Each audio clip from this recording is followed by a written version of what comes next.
Have you ever wondered what life was like in England 1,000 years ago? Can you imagine a world where kings were chosen by councils of wise men, where great warriors rode across misty fields, and where the fate of an entire nation could change in a single afternoon? This is the story of Harold Godwinson, the last crowned Anglo-Saxon king of England. He was a man born into power, shaped by conflict, and destined to face one of the most famous battles in all of history. His tale is one of ambition, loyalty, betrayal, and courage, and it all took place in a land that was both beautiful and brutal, peaceful and dangerous, ancient and yet somehow timeless. The story of Harold Godwinson cannot be told without first telling the story of his father, Godwin, Earl of Wessex. For it was Godwin who built the family's power, who raised them from relative obscurity to the heights of influence, and who set the stage for everything that was to come. The House of Godwin was not an ancient dynasty with roots stretching back to the earliest days of the Anglo-Saxon kingdoms. They were newcomers in a sense, a family that rose to prominence through a combination of talent, ambition, and good fortune. Their story is a testament to the possibilities that existed in Anglo-Saxon England, where a man of ability could rise far regardless of his origins. The origins of the Godwin family are somewhat obscure, lost in the mists of time and the gaps in the historical record. What we know comes from later sources, some of which may have been influenced by political considerations. According to tradition, Harold's grandfather was a man named Wulfnoth Killed, a thane from Sussex. The name Killed, meaning child or young man, suggests that he may have inherited his position at a young age, or it may have been a nickname that stuck. Wulfnoth was a man of some importance in his local area, but he was not a great noble. He held lands in the South Saxon region, the area that would later become the earldom of Wessex, and he served the king as a loyal thane. The story of Wulfnoth's fall from favour is a dramatic one, though the details are uncertain. According to the Anglo-Saxon Chronicle and other sources, Wulfnoth was accused of some wrongdoing, possibly treason, in the early years of the 11th century.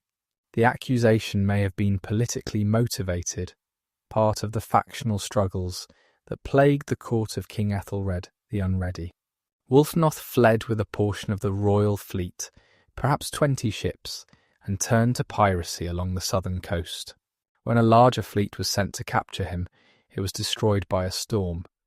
Wulfnoth's fate after this is unknown.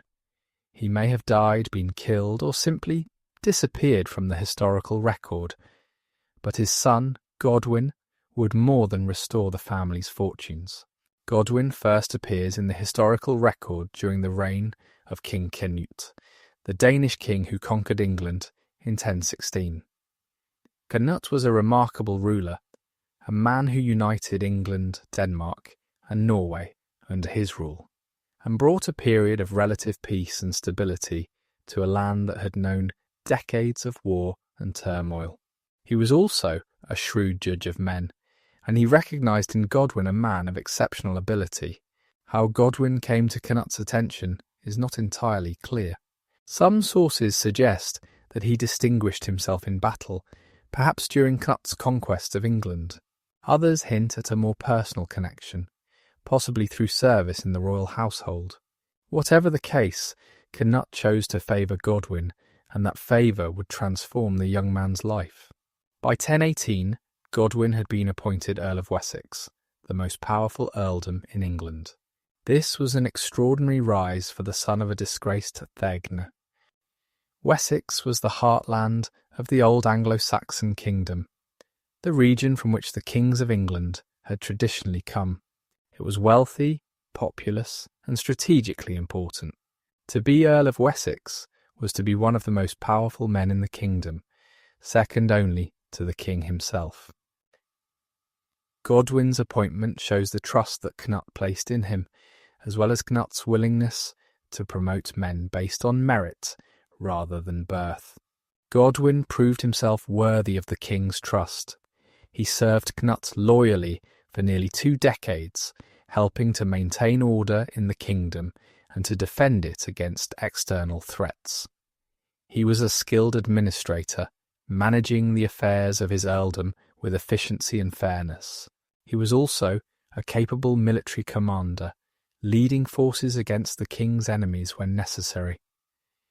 His loyalty to Cnut was rewarded with further honours and responsibilities. He became one of the king's closest advisers, a member of the inner circle that helped to govern the realm. During this period, Godwin made a marriage that would have profound consequences for his family and for England. He married Githa Thorkelsdottir, a woman of high Scandinavian nobility. Githa was the sister of Ulf Jarl, a powerful Danish nobleman who was married to Cnut's own sister, Estrid. This marriage connected Godwin to the royal house of Denmark and gave him powerful allies across the North Sea. It also brought Scandinavian blood into the Godwin family, a connection that would later be used by their enemies to question their loyalty to England. Githa was a remarkable woman in her own right. She was strong-willed, intelligent, and devoted to her family. She would bear Godwin many children, including at least 6 sons and 3 daughters. These children would grow up to become some of the most important figures in English history. The eldest son, Sweyn, was born around 1020. Harold, the second son, and the subject of our story, was born around 1022. Then came Tostig, Gurth, Leofwine, and Wulfnoth, as well as daughters Edith, Gunhild, and Elfgifu. This large family would become a powerful political force, with members holding earldoms, marrying into royalty, and shaping the destiny of the nation. The death of King Cnut in 1035 plunged England into a period of uncertainty and conflict. Cnut had ruled a vast empire, but he had not made clear arrangements for his succession. He had sons by 2 different women, and both had claims to parts of his realm. Harold Harefoot, his son by Elfgifu of Northampton, claimed England. Harthacnut, his son by Emma of Normandy, was occupied in Denmark and could not immediately press his claim. The result was a power struggle that divided the English nobility. Godwin found himself in a difficult position. He had been loyal to Cnut, but now he had to navigate the treacherous waters of a disputed succession. Initially, he supported Harthacnut's claim, perhaps out of loyalty to Queen Emma, who was a powerful figure in her own right. But as Harthacnut delayed his arrival in England, Godwin shifted his support to Harold Harefoot. This decision was pragmatic, based on the realities of power rather than any deep personal loyalty. Harold Harefoot became king and ruled until his death in 1040. During this period, a dark episode occurred that would haunt Godwin for the rest of his life. Alfred Etheling, one of the sons of the old King Ethelred and Queen Emma, came to England, perhaps hoping to claim the throne or to visit his mother. He was captured, and his followers were killed or mutilated. Alfred himself was blinded, and he died shortly afterward from his injuries. The responsibility for this atrocity was disputed. Some blamed Harold Harefoot, others blamed Godwin. The Earl was later accused of having handed Alfred over to his enemies, knowing what fate awaited him. Whether Godwin was truly guilty, or whether he was simply a convenient scapegoat, remains uncertain.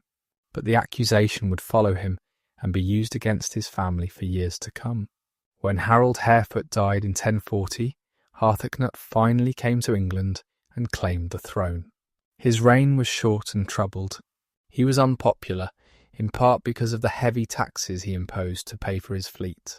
He also showed a cruel streak, ordering the body of Harold Harefoot to be dug up and thrown into a marsh. Godwin managed to maintain his position under Harthacnut, though he had to answer for the death of Alfred Etheling. He cleared himself by swearing an oath and giving the king a magnificent gift, a warship with a gilded prow, crewed by 80 warriors in full armour. Whether this satisfied Harthacnut's suspicions or simply brought Godwin's safety is unclear. Harthacnut died suddenly in 1042, collapsing at a wedding feast. He had no children, and his death ended the Danish royal line in England. The Witan now faced the task of choosing a new king.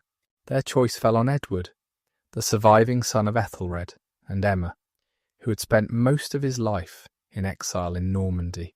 Edward, who would later be known as Edward the Confessor, was a man of deep piety and gentle temperament. He was not a warrior king in the mould of Cnut or his predecessors, but he was of the old royal line, the House of Wessex, and his claim to the throne was strong. Godwin played a crucial role in Edward's accession. He supported the new king and helped to smooth his path to the throne. In return, Godwin expected to maintain his position and influence. For a time, the relationship between the king and his most powerful earl was cooperative, even cordial. Edward relied on Godwin's experience and connections to govern the kingdom. Godwin, in turn, used his influence to advance his family's interests. The Godwinsons were rising higher than ever before. The most significant sign of the family's favour came in 1045, when King Edward married Godwin's daughter, Edith. This was an extraordinary honour, elevating the Godwins to the status of royal in-laws. Edith was a cultured and intelligent woman, educated in the finest traditions of the time. She could read and write Latin, she was skilled in embroidery and other arts, and she was known for her piety and generosity. Her marriage to Edward should have cemented the alliance between the king and the Godwin family. But the marriage was childless, and this would have profound consequences for the succession. The reasons for the childlessness of Edward and Edith's marriage have been debated for centuries. Some sources suggest that Edward had taken a vow of chastity, perhaps influenced by his deep religious faith. Others hint at tensions between the king and queen, or between Edward and his Godwin in-laws. Whatever the cause, the lack of an heir meant that the question of succession remained open, a source of uncertainty and potential conflict. This uncertainty would eventually lead to the crisis of 1066 and the events that would make Harold Godwinson king. During the 1040s and early 1050s, the Godwin family continued to accumulate power and influence. Godwin's sons were coming of age and receiving earldoms of their own. Sweyn, the eldest, was given an earldom in the southwest covering Herefordshire, Gloucestershire, Oxfordshire, Berkshire and Somerset. Harold, the second son, received East Anglia in 1045, a wealthy and important region. Tostig, Gyrth and Leofwine would later receive earldoms as well. The Godwins were becoming the dominant family in England, their lands and influence stretching across much of the kingdom. But the family's rise was not without controversy. Sweyn Godwinson, in particular, proved to be a troublesome figure. He was reckless, violent, and prone to scandal. In 1046 he seduced, or possibly abducted, the abbess of Leominster, a shocking crime that outraged the church and embarrassed his family. He was outlawed and forced into exile. He later returned, seeking forgiveness, but his behaviour continued to cause problems. In 1049 he murdered his cousin Bjorn, a crime that led to his second exile. Sweyn's actions damaged the family's reputation and strained their relationship with the king. Despite these difficulties, the Godwins remained powerful. Godwin himself was the dominant figure at court, his influence seemingly unshakable. But beneath the surface, tensions were building. King Edward had spent his formative years in Normandy, and he had brought with him Norman friends, advisers, and churchmen. These Normans were favoured by the king, given lands and positions of influence. The English nobility, including the Godwins, resented this foreign influence. They saw the Normans as interlopers, outsiders who did not understand or respect English traditions. The stage was being set for a confrontation. The Godwin family had risen to the heights of power, but their position was not secure. They had enemies at court, rivals who resented their dominance, and a king who may have harboured his own grievances against them. The events of the early 1050s would bring these tensions to a head. leading to a crisis that would test the family's strength and resilience.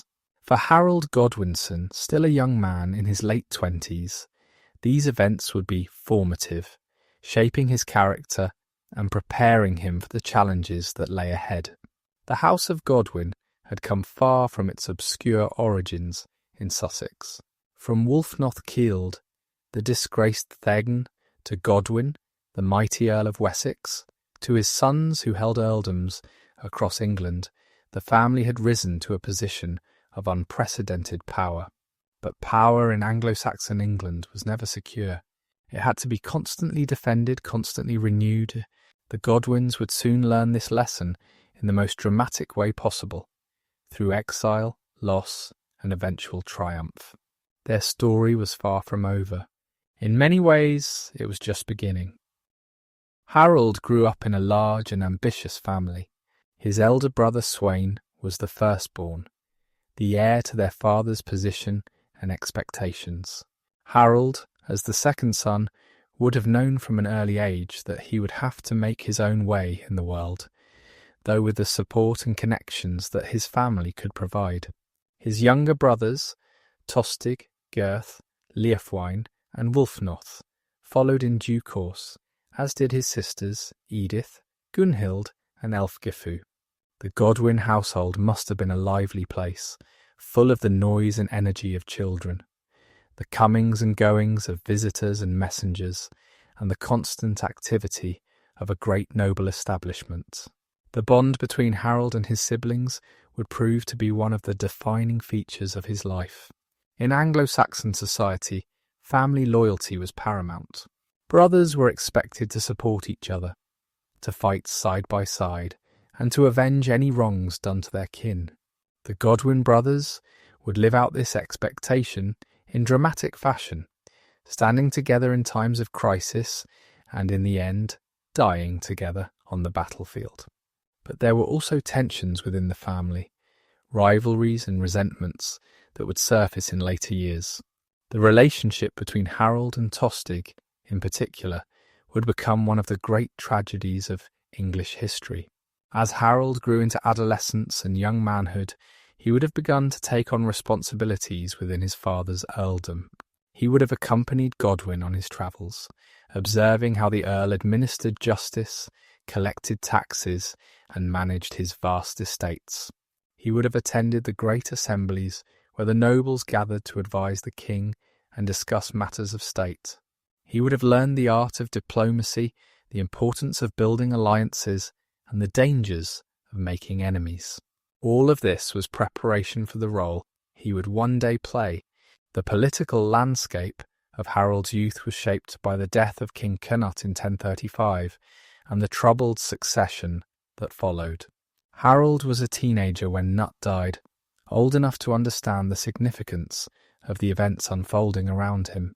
He would have watched as his father navigated the dangerous waters of the succession dispute, shifting his support from one claimant to another as circumstances demanded.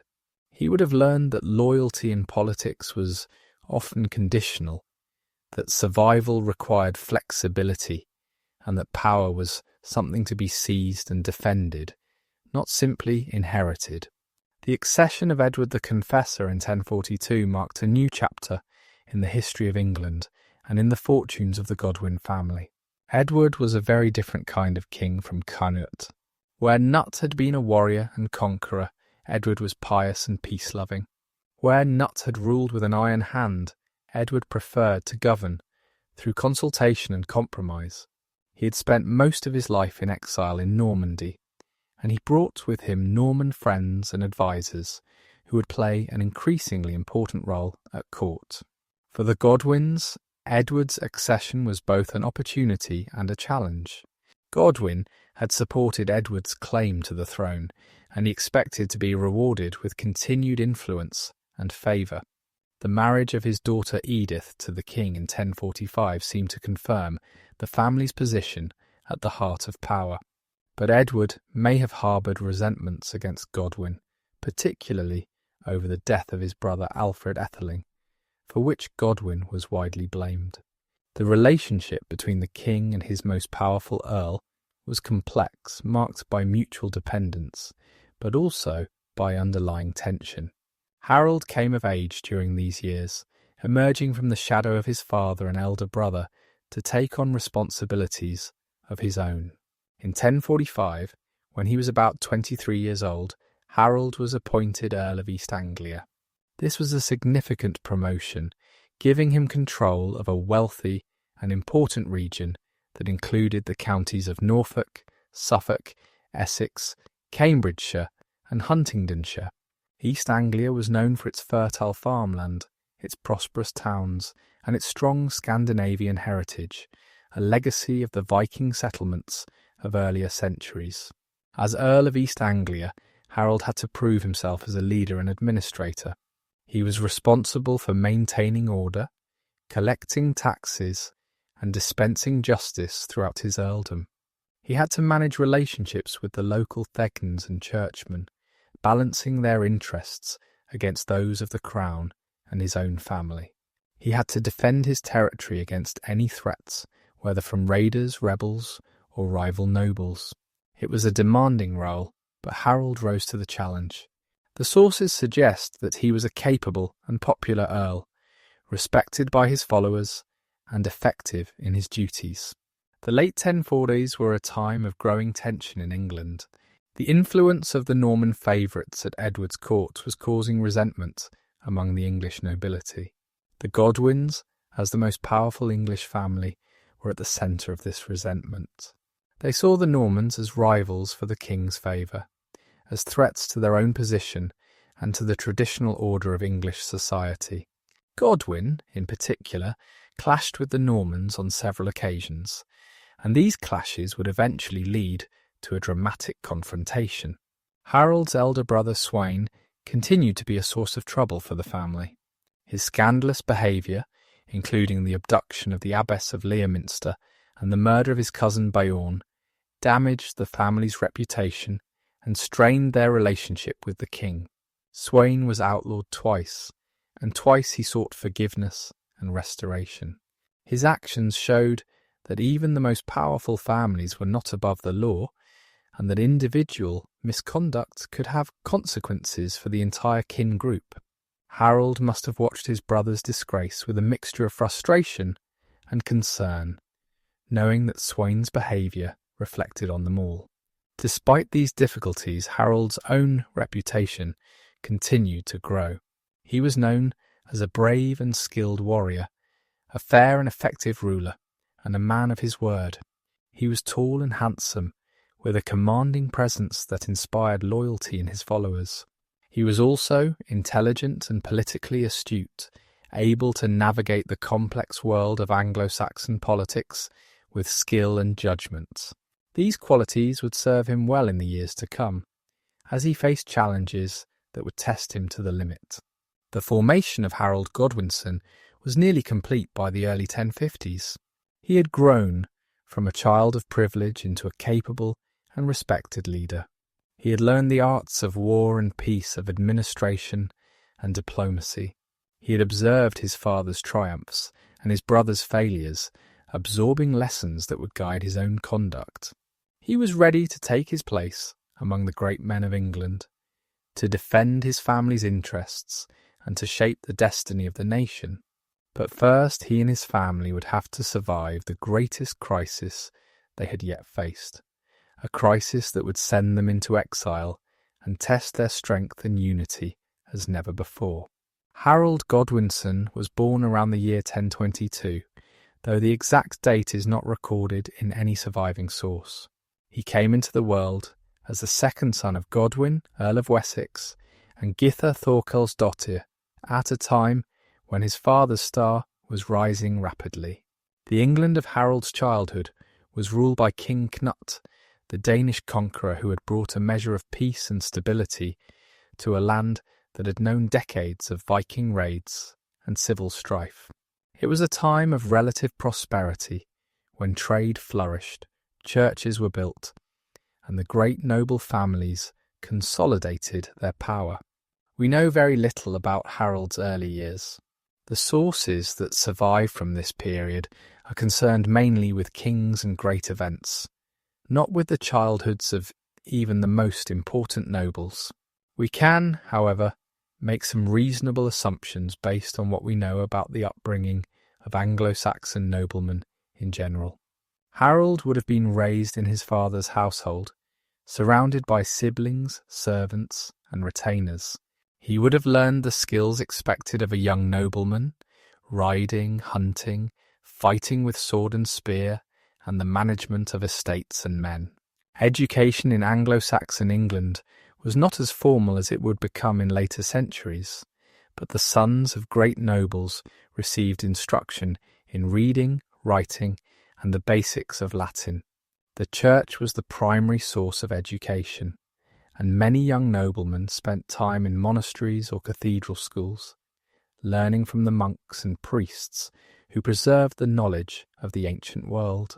Harold may have received some of this education, though he was not destined for a career in the church. His path lay in the secular world, in the realm of politics, war, and power. The year 1051 brought a crisis that threatened to destroy everything the Godwin family had built. It was a confrontation that had been building for years, fueled by resentment, rivalry, and the clash of powerful personalities. At its heart was the tension between Earl Godwin and King Edward, between the English nobility and the Norman favourites, between the old ways and the new influences that were reshaping the kingdom. The crisis would lead to the exile of the entire Godwin family, a dramatic fall from power that seemed for a time to mark the end of their dominance. But the Godwins were not finished.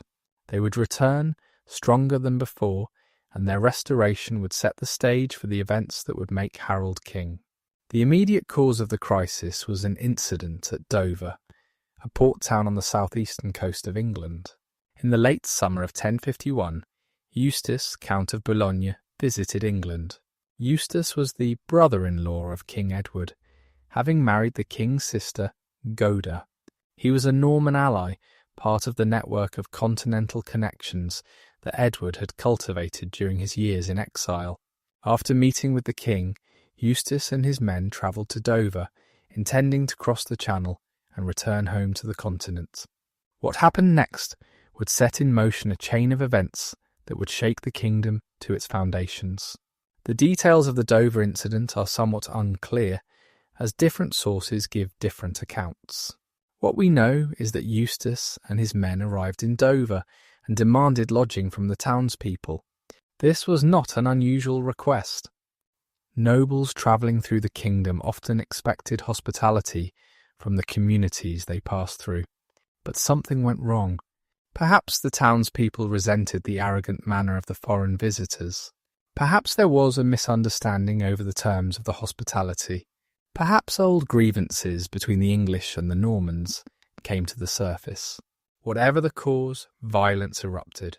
According to the Anglo-Saxon Chronicle, Eustace's men put on their armour before entering the town, a provocative act that suggested they expected or intended trouble. One of Eustace's men tried to force his way into a house, demanding lodging, and wounded the householder. The townsmen fought back and killed the Norman. This sparked a general melee, with the people of Dover rising up against the foreign visitors. In the fighting that followed, about 20 of Eustace's men were killed, along with a similar number of townspeople. Eustace himself barely escaped, fleeing back to the king with tales of English treachery and violence. King Edward was furious. He saw the incident as an insult to his honour and an attack on his guest. He demanded that Godwin, as Earl of Wessex, punish the people of Dover for their actions. Dover lay within Godwin's earldom, and it was his responsibility to maintain order and enforce the king's justice. But Godwin refused. He saw the townspeople as the victims, not the aggressors. He believed that Eustace and his men had provoked the violence through their arrogant and aggressive behaviour. To punish the people of Dover would be unjust, and it would also be politically damaging, alienating the English population and appearing to favour foreign interests over native ones. This refusal brought the underlying tensions between Godwin and Edward into the open. The king saw Godwin's defiance as a challenge to his authority, a sign that the earl had grown too powerful and too independent. Edward had long resented the dominance of the Godwin family, their control over so much of the kingdom, their influence at court, and perhaps their role in the death of his brother Alfred years before. Now he had an opportunity to strike back, to reassert his authority and reduce the power of his overmighty subjects. The situation escalated rapidly. Edward summoned a council to meet at Gloucester in September 1051, intending to bring Godwin to heel. But Godwin did not come alone. He gathered his forces, calling up the men of Wessex, and marched toward Gloucester with an army at his back. His sons Harold and Sweyn did the same, bringing their own followers from East Anglia and the southwest. The Godwins were prepared to fight if necessary, to defend their position by force of arms. For a moment, England stood on the brink of civil war. The king and his supporters faced the Godwin family and their followers, two armed camps glaring at each other across the countryside. But neither side was eager to start a conflict that would tear the kingdom apart. Negotiations began, mediated by other nobles who sought to find a peaceful resolution. A truce was arranged, and a new council was called to meet in London, where the dispute would be settled. The London Council proved to be a disaster for the Godwins. In the weeks between the confrontation at Gloucester and the meeting in London, the political situation had shifted against them. The northern earls, Leofric of Mercia and Siward of Northumbria, had brought their own forces south, ostensibly to support the king. The balance of power had changed. The Godwins found themselves outnumbered and outmanoeuvred.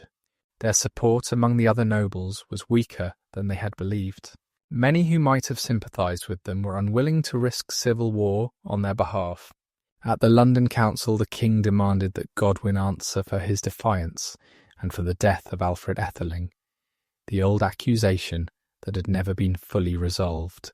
Godwin asked for safe conduct and hostages to guarantee his safety, but the king refused. Without these assurances, Godwin could not risk appearing before the council, where he might be arrested, tried, and executed. The situation was impossible. The Godwins had no choice but to flee. The exile of the Godwin family was swift and dramatic. Godwin, his wife Geitha, and his sons Sweyn, Tostig, and Gurth fled to Flanders, crossing the Channel to seek refuge with Count Baldwin, who was related to them by marriage. Harold and his brother Leofwine took a different route, sailing from Bristol to Ireland, where they found shelter among the Norse-Irish rulers of Dublin. The family was scattered, their lands confiscated, their power seemingly broken. Queen Edith, Godwin's daughter and Edward's wife, was sent to a nunnery, stripped of her position and her possessions. It was a complete and humiliating defeat. For Harold, the exile must have been a bitter experience. He was about 29 years old, in the prime of his life, a successful earl with a growing reputation. Now he was a fugitive, driven from his homeland, dependent on the hospitality of foreign rulers.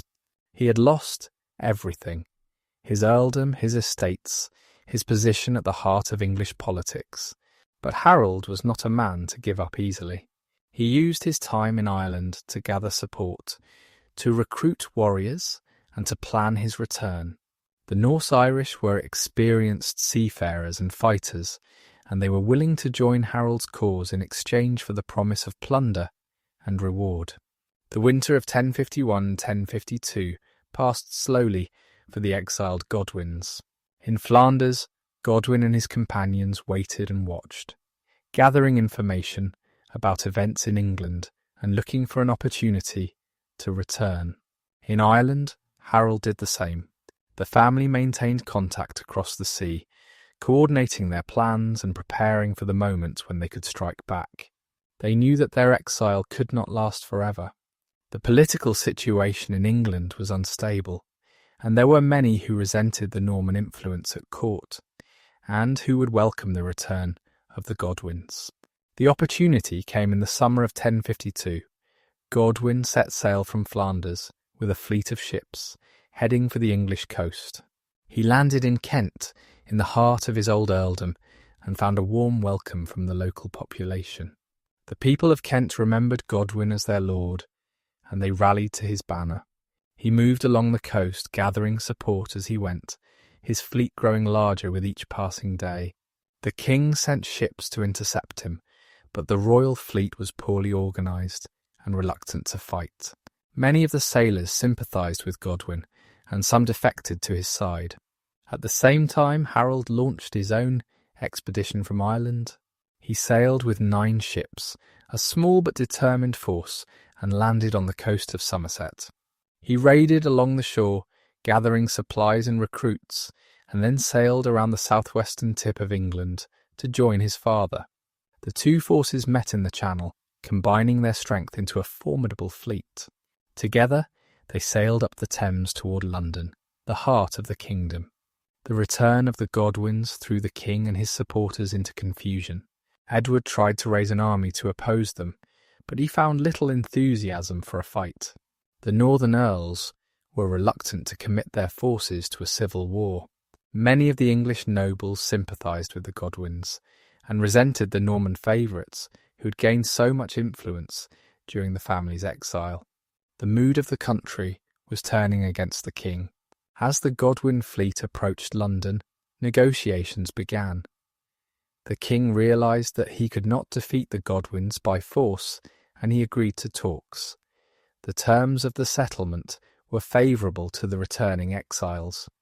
Godwin and his sons were restored to their earldoms and their lands. The Norman favourites who had risen to prominence during the exile were expelled from the country, including Robert of Jumièges, the Archbishop of Canterbury, who had been one of Godwin's most bitter enemies. Queen Edith was released from the nunnery and restored to her position at court. The Godwins had triumphed. The restoration of 1052 was a remarkable achievement, a testament to the family's resilience, their political skill, and their ability to command loyalty. They had been cast down from the heights of power, driven into exile, and stripped of everything they had. Yet within a year they had returned stronger than ever, and had forced the king to accept their terms. It was a lesson in the realities of power in Anglo-Saxon England, where even a king could not rule without the support of his great nobles. For Harold, the experience of exile and return was formative. He had shown courage and determination in adversity. He had demonstrated his ability to lead men, to plan and execute a military campaign, and to navigate the complex world of politics and diplomacy. He had also learned the importance of popular support, of maintaining the loyalty of the common people as well as the great nobles. These lessons would serve him well in the years to come. But the triumph of 1052 was shadowed by tragedy. Shortly after the family's restoration, Sweyn Godwinson, Harold's troubled elder brother, died while on a pilgrimage to Jerusalem. He had gone to the Holy Land to seek forgiveness for his sins, perhaps hoping to atone for the scandals and crimes that had marked his life. He never returned. His death removed a source of instability from the family, but it also meant that Harold was now the eldest surviving son, the heir to his father's position and legacy. The following year brought another, more significant death. In April 1053, Earl Godwin himself died. The circumstances were dramatic. He was dining with the king at Winchester when he suddenly collapsed, struck down by what appears to have been a stroke. He lingered for a few days, unable to speak or move, and then he died. Some later sources, hostile to the Godwins, claim that his death was divine punishment for his role in the death of Alfred Etheling, that he choked on a piece of bread while swearing an oath of innocence. This story is almost certainly a later invention, designed to blacken Godwin's memory. But whatever the truth, the great Earl was gone, and the leadership of the family passed to his son. Harold Godwinson, at about 31 years of age, became Earl of Wessex, the most powerful nobleman in England. He inherited his father's lands, his followers, and his responsibilities. He also inherited his father's position as the leading figure among the English nobility, the man who stood between the king and the rest of the realm. It was a role that Harold would fill with distinction for the next 13 years, building his reputation, expanding his influence, and preparing, whether he knew it or not, for the momentous events that lay ahead.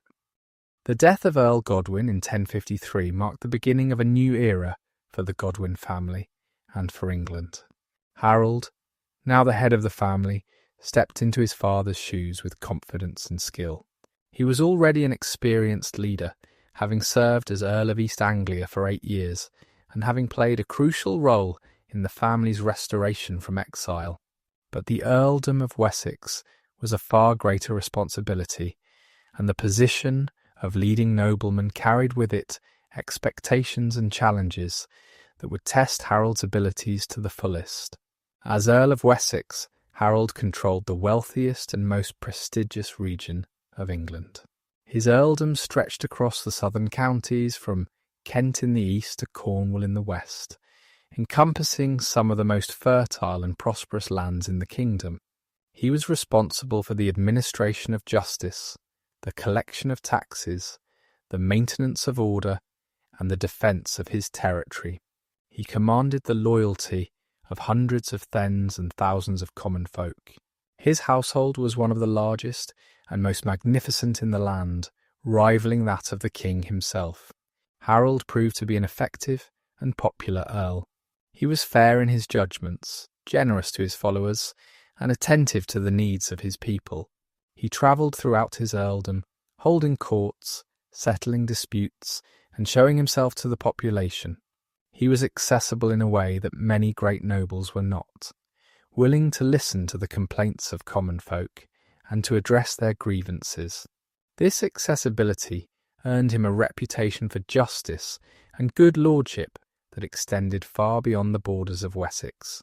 The relationship between Harold and King Edward during this period was complex but generally cooperative. The crisis of 1051-1052 had shown both men the limits of their power. Edward had learned that he could not rule without the support of his great nobles, particularly the Godwins. Harold had learned that open defiance of the king was dangerous, even when successful. Both had reason to seek a modus vivendi, a way of working together that served their mutual interests. In practice, this meant that Harold became the king's chief minister, the man who managed the day-to-day affairs of the kingdom, while Edward devoted himself to his religious interests. Edward was building a great abbey at Westminster, a project that consumed much of his attention and resources. He was also growing older, his health declining, and he was increasingly content to leave the business of government to others. Harold filled this role admirably, acting as the king's representative, leading diplomatic missions and commanding military expeditions. The Godwin family's dominance was reinforced by the distribution of earldoms among Harold's brothers. Tostig received Northumbria in 1055 after the death of Earl Siward. This was a challenging appointment, as Northumbria was a troubled region with a history of rebellion and resistance to southern rule. But Tostig was ambitious and energetic, and he set about imposing his authority with vigour. Gurth received East Anglia, Harold's former earldom, while Leofwine was given a newly created earldom in the southeast, covering Essex, Hertfordshire, Middlesex, and other counties. Together, the Godwin brothers controlled most of England, their power stretching from the Scottish border to the English Channel. This concentration of power in the hands of one family was unprecedented in English history. Never before had a single kin group held so many earldoms, commanded so many followers, and wielded so much influence. The Godwins were not kings, but they were the next best thing. They were the power behind the throne, the men who made the kingdom work.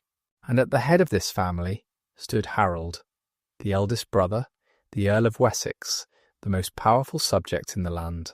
Harold's military reputation was established and enhanced during the campaigns in Wales in the early 1060s.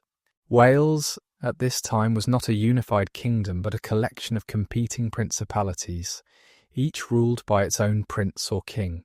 The most powerful of these rulers was Gruffydd ap Llywelyn, who had succeeded in uniting much of Wales under his rule through a combination of military prowess and political cunning. Gruffydd was ambitious and aggressive, and he posed a serious threat to the English borderlands. The Welsh had long been a thorn in the side of the English kings. They raided across the border, burning villages, stealing cattle, and carrying off captives. The mountainous terrain of Wales made it difficult for English armies to pursue them, and previous campaigns had achieved only temporary success. Gruffydd was more dangerous than his predecessors because he had united the Welsh as never before.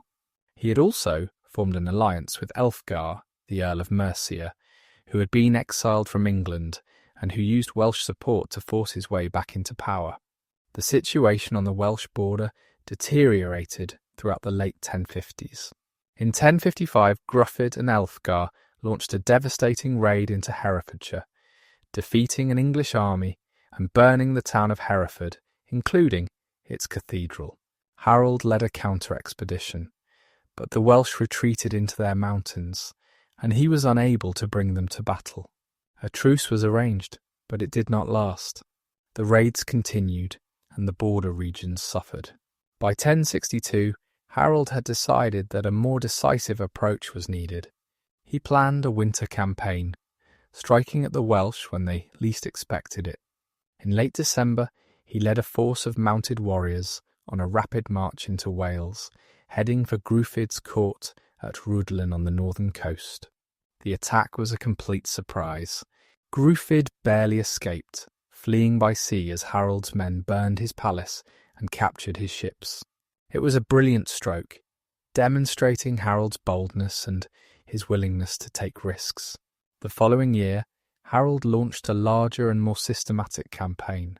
He coordinated a two-pronged attack, with his brother Tostig leading an army overland from the north, while Harold himself brought a fleet around the Welsh coast from the south.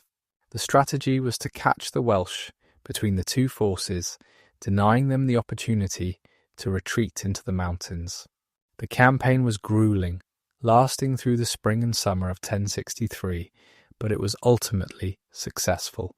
Gruffydd was hunted relentlessly, driven from one refuge to another, his support melting away as the English pressure continued. Finally, in August 1063, Gruffydd was killed by his own men, who sent his head to Harold as a token of submission. The Welsh princes who had supported Gruffydd submitted to the English, swearing oaths of loyalty and agreeing to pay tribute. Harold had achieved what no English commander had achieved before, the complete defeat of a united Wales and the elimination of its most dangerous ruler. The Welsh campaigns established Harold's reputation as the foremost military leader in England. He had shown himself to be a skilled strategist, capable of planning and executing complex operations. He had demonstrated personal courage, leading his men from the front and sharing their hardships. He had also shown a ruthless determination, pursuing his enemy without mercy until the job was done. These qualities would be tested again, on a far larger scale, in the fateful year of 1066. Harold's success in Wales brought him rewards and honours. King Edward granted him additional lands and titles, recognising his service to the crown. His prestige among the English nobility reached new heights. He was now not just the most powerful earl, but also the most celebrated warrior in the kingdom. Men looked to him as the natural leader of the English, the man who could be relied upon to defend the realm against any threat. During these years, Harold also attended to the affairs of his earldom and his family. He was a generous patron of the church, founding and endowing religious houses, giving gifts to monasteries, and supporting the clergy. His most significant religious foundation was the collegiate church at Waltham in Essex, which he rebuilt and richly endowed. Waltham would become closely associated with Harold, and it would play a poignant role in the final chapter of his story. Harold's personal life during this period centred on his relationship with Edith Swanwick, also known as Edith the Fair. Edith was Harold's partner in what was known as a Danish marriage or handfasted union. This was a form of marriage recognised by custom, though not by the church, in which a man and woman lived together as husband and wife without a formal church ceremony. Such unions were common among the Anglo-Saxon and Scandinavian nobility, and the children born of them were not considered illegitimate in the same way they would be in later centuries. Harold and Edith had several children together, including sons named Godwina, Edmund, and Magnus, and at least one daughter named Githa. Edith was a woman of property and standing in her own right, and she was clearly devoted to Harold. Their relationship lasted for many years, and Edith would remain faithful to Harold's memory long after his death. She was not, however, Harold's only partner. In 1066, for political reasons, Harold would marry another woman, Ealdgyth of Mercia. But Edith Swanwick remained important to him, and her role in identifying his body after the Battle of Hastings would become part of the legend of his fall. The late 1050s and early 1060s were the high point of Harold's career as Earl of Wessex. He was at the peak of his power, respected by the king, admired by the nobility, and beloved by the common people. He had proven himself in war and in peace as a warrior and as an administrator. He was wealthy, influential, and secure. But beneath the surface, storm clouds were gathering. The question of the succession to the English throne remained unresolved, and powerful forces were positioning themselves to take advantage when King Edward died. Edward the Confessor was aging and childless. His marriage to Edith, Harold's sister, had produced no heirs, and it was increasingly clear that it never would.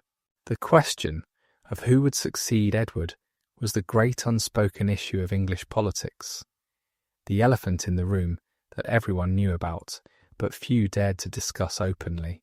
There were several possible candidates, each with their own claims and their own supporters. The resolution of this question would determine the future of England and would ultimately lead Harold to his destiny.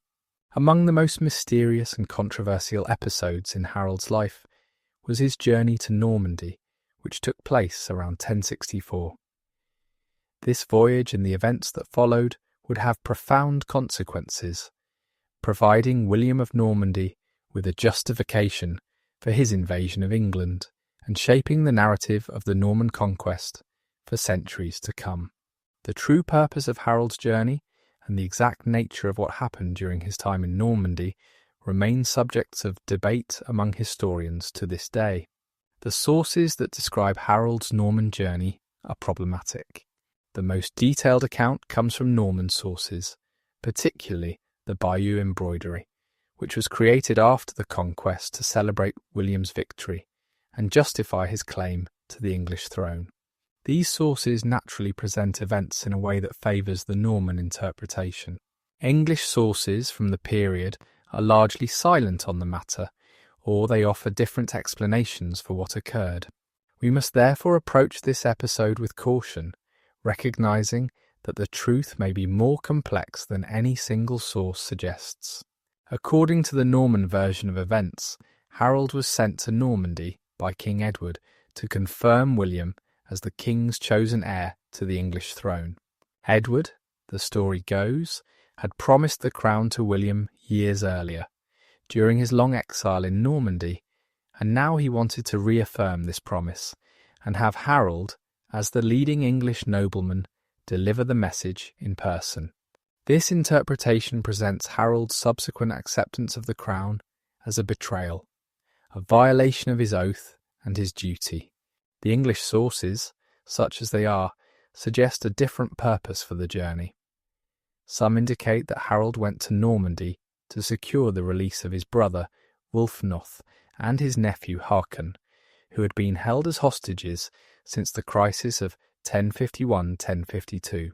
These hostages had been given to the king as guarantees of the Godwin family's good behaviour, and they had subsequently been sent to Normandy, where William held them as a favour to Edward.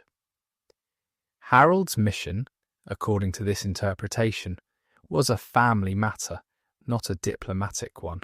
A third possibility is that Harold's journey was unintended, that he set sail for some other purpose, perhaps a fishing expedition or a visit to his estates, and was blown off course by storms, ending up on the coast of France by accident rather than design. This explanation has the advantage of accounting for Harold's apparent lack of preparation for a diplomatic mission and for the unfortunate circumstances of his arrival. Whatever the reason for Harold's journey, the events that followed are better documented, though still subject to interpretation. Harold's ship landed not in Normandy, but in the territory of Count Guy of Ponthieu, a region to the north of the Norman border. Guy was a minor French nobleman, ambitious and unscrupulous, and he saw in Harold's arrival an opportunity for profit. He seized Harold and his companions and held them for ransom, treating the English earl as a valuable prisoner rather than a distinguished guest. Word of Harold's capture reached Duke William of Normandy, who immediately saw an opportunity of his own. William sent messengers to Guy, demanding that Harold be released into his custody. The demand was backed by the implicit threat of force. Guy was in no position to resist the powerful Duke of Normandy, and he handed Harold over, receiving a suitable payment for his trouble. Harold was now William's guest, or perhaps his prisoner, in Normandy. William of Normandy was one of the most remarkable figures of the 11th century. He was a man of iron will and boundless ambition, who had fought his way to power in the face of rebellion, treachery, and constant danger. He had been born illegitimate, the son of Duke Robert and a tanner's daughter named Herliver. His father's death when William was only 7 or 8 years old had plunged Normandy into chaos, as rival factions fought for control of the young Duke and his duchy. William had survived assassination attempts, betrayals by his own guardians, and years of civil war. He had emerged from this crucible hardened and determined, a ruler who trusted no one completely and who was prepared to do whatever was necessary to achieve his goals. By 1064, William had consolidated his power in Normandy and had begun to look beyond his borders. He had married Matilda of Flanders, a match that brought him a valuable alliance and a capable partner. He had built a formidable military machine centred on the heavily armoured cavalry that would become the hallmark of Norman warfare. He had also cultivated a relationship with the English royal family, based on his distant kinship with Edward the Confessor, and on the years that Edward had spent in Normandy during his exile. William's claim to the English throne rested on several foundations. He was related to Edward through Edward's mother, Emma of Normandy, who was William's great-aunt. He claimed that Edward had promised him the succession during Edward's years of exile, when William had provided shelter and support. He also claimed that this promise had been confirmed more recently, and that Harold's visit was intended to deliver this confirmation. Whether any of these claims were true, or whether they were convenient fictions invented to justify William's ambitions, is impossible to say with certainty. Harold's time in Normandy lasted several months, during which he was treated as an honoured guest. William was courteous and generous, showing Harold the sights of his duchy and including him in the activities of his court. But there was an underlying tension to the visit. Harold was not free to leave, and he must have been aware that he was being manipulated, drawn into a situation that could be used against him. The most significant event of Harold's Norman visit was his participation in William's campaign against Conan, Duke of Brittany. Brittany was a neighbouring territory that had been causing trouble for Normandy, and William decided to mount an expedition to bring Conan to heel. Harold accompanied the Norman army, fighting alongside William and his knights. According to the Bayeux embroidery, Harold distinguished himself during the campaign, rescuing Norman soldiers from quicksand near the fortress of Mont Saint-Michel and displaying courage in battle. This participation in William's campaign was significant for several reasons. It placed Harold in the position of a subordinate, fighting under William's command, and for William's cause. It created a bond between the two men, the bond of warriors who had faced danger together, and it may have been intended to obligate Harold to create a sense of debt and loyalty that William could later exploit. The climax of Harold's Norman visit came with the famous oath. According to the Norman sources, Harold swore a solemn oath to William, pledging to support William's claim to the English throne and to work for his succession when Edward died. This oath was sworn on holy relics, making it not just a political commitment, but a sacred vow, binding before God. The breaking of such an oath would be not just treachery but sacrilege, a sin that endangered the soul of the oath-breaker. The circumstances of this oath are deeply controversial.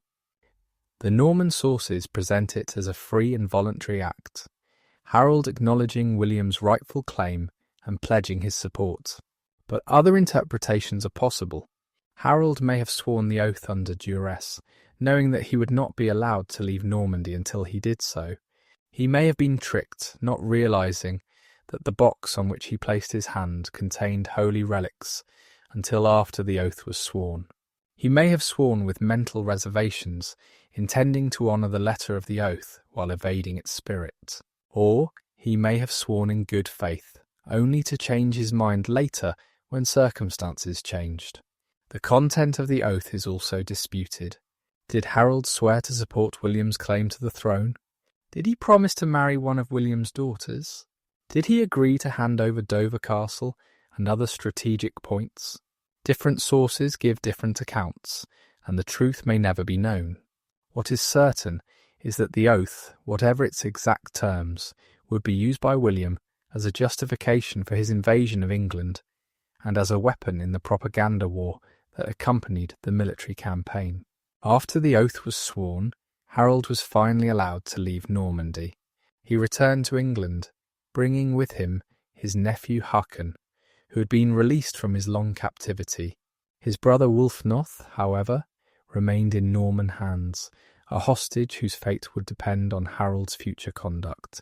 Harold resumed his duties as Earl of Wessex, but he must have known that his Norman visit had complicated his position. He had entered into commitments, or at least appeared to have done so, that could constrain his freedom of action in the future. The Norman journey cast a long shadow over the rest of Harold's life. It gave William a claim, however dubious, to Harold's loyalty and support. It provided the Normans with a narrative that painted Harold as an oath-breaker and a usurper when he later accepted the English crown, and it created a moral ambiguity around Harold's kingship that would be exploited by his enemies and debated by historians for centuries to come. Whether Harold ever intended to honour his Norman oath, whether he considered it binding, or whether he viewed it as a promise extracted under duress and therefore void, we cannot know. What we do know is that when the moment of decision came, when Edward the Confessor lay dying and the English throne stood vacant, Harold chose to claim the crown for himself. That choice would lead to invasion, battle, and death. It would end the Anglo-Saxon era and begin a new chapter in English history. But all of that lay in the future. For now, Harold returned to England, to his earldom and his family, to the familiar routines of power and responsibility, while the clock ticked down toward the fateful year of 1066. To understand Harold Godwinson fully, we must look beyond the public figure, the earl and warrior and statesman, to the private man, the husband and father, the patron of the church, the individual with his own beliefs, values, and relationships. The sources for this aspect of Harold's life are limited, as medieval chroniclers were more interested in battles and politics than in personal matters. But we can piece together a picture of Harold the man from the scattered references that survive, and from what we know about the culture and society in which he lived. At the centre of Harold's personal life was his relationship with Edith Swanwick, the woman who was his partner for most of his adult life. Edith's origins are obscure. Her byname, Swanwick, suggests that she was known for her beauty, particularly the graceful curve of her neck. Some sources call her Edith the Fair, another indication of her attractiveness. She was probably a woman of good family, though not of the highest nobility. Her relationship with Harold was a hand-fasted union, a form of marriage recognised by custom and by Scandinavian tradition, though not blessed by the Church. Hand-fasted marriages were common among the Anglo-Saxon and Danish nobility. They allowed men of high status to form unions with women who might not be suitable for a formal church marriage, while still providing a recognised framework for the relationship and for the children it produced. The children of such unions were not considered illegitimate in the way that later medieval society would understand the term. They could inherit property, hold positions of honour, and even, in some circumstances, succeed to titles and lands. Harold and Edith had several children together. The sources mention at least 3 sons: Godwine, Edmund, and Magnus. There was also at least one daughter, Geitha, and possibly others whose names have not survived. These children were raised in Harold's household, educated and trained according to their status as the offspring of one of the most powerful men in England. The sons would have learned the skills of warriors and administrators, preparing to take their places in the world of Anglo-Saxon politics. The daughters would have been educated in the domestic arts and prepared for marriages that would cement alliances and extend the family's influence. Edith Swanwick was more than just the mother of Harold's children. She was his companion and confidant, a woman who shared his life for many years, and who remained devoted to him until the end. The sources suggest that she was a woman of property in her own right, holding lands in various parts of England. She was also a woman of courage and loyalty, as her actions after Harold's death would demonstrate. When Harold fell at Hastings, it was Edith who was brought to the battlefield to identify his body, so mutilated that it could not be recognised by other means. She knew him by certain marks on his body that only she would know, a poignant testament to the intimacy of their relationship. Despite his long union with Edith, Harold made a political marriage in 1066, shortly after becoming king. His bride was Ealdgyth, the daughter of Elfgar, Earl of Mercia, and the widow of Gruffydd ap Llywelyn, the Welsh king whom Harold had defeated and killed. This marriage was a strategic move designed to secure the support of the powerful Mercian family at a time when Harold needed all the allies he could get. Ealdgyth's brothers, Edwin and Morcar, were the Earls of Mercia and Northumbria respectively, and their support was crucial to Harold's hold on the throne. The marriage to Ealdgyth was a church marriage, a formal union blessed by the clergy and recognised by ecclesiastical law. This gave it a status that Harold's relationship with Edith lacked, at least in the eyes of the church. Political necessity. But it does not appear to have ended Harold's connection with Edith. The two relationships coexisted, as was common among the nobility of the time. Harold may have loved Edith, while recognising that his marriage to Ealdgyth was Ealdgyth was pregnant with Harold's child when he marched south to face William at Hastings. She would give birth to a son, named Harold after his father, sometime after the battle. This child, born after his father's death, would never know the man who had sired him.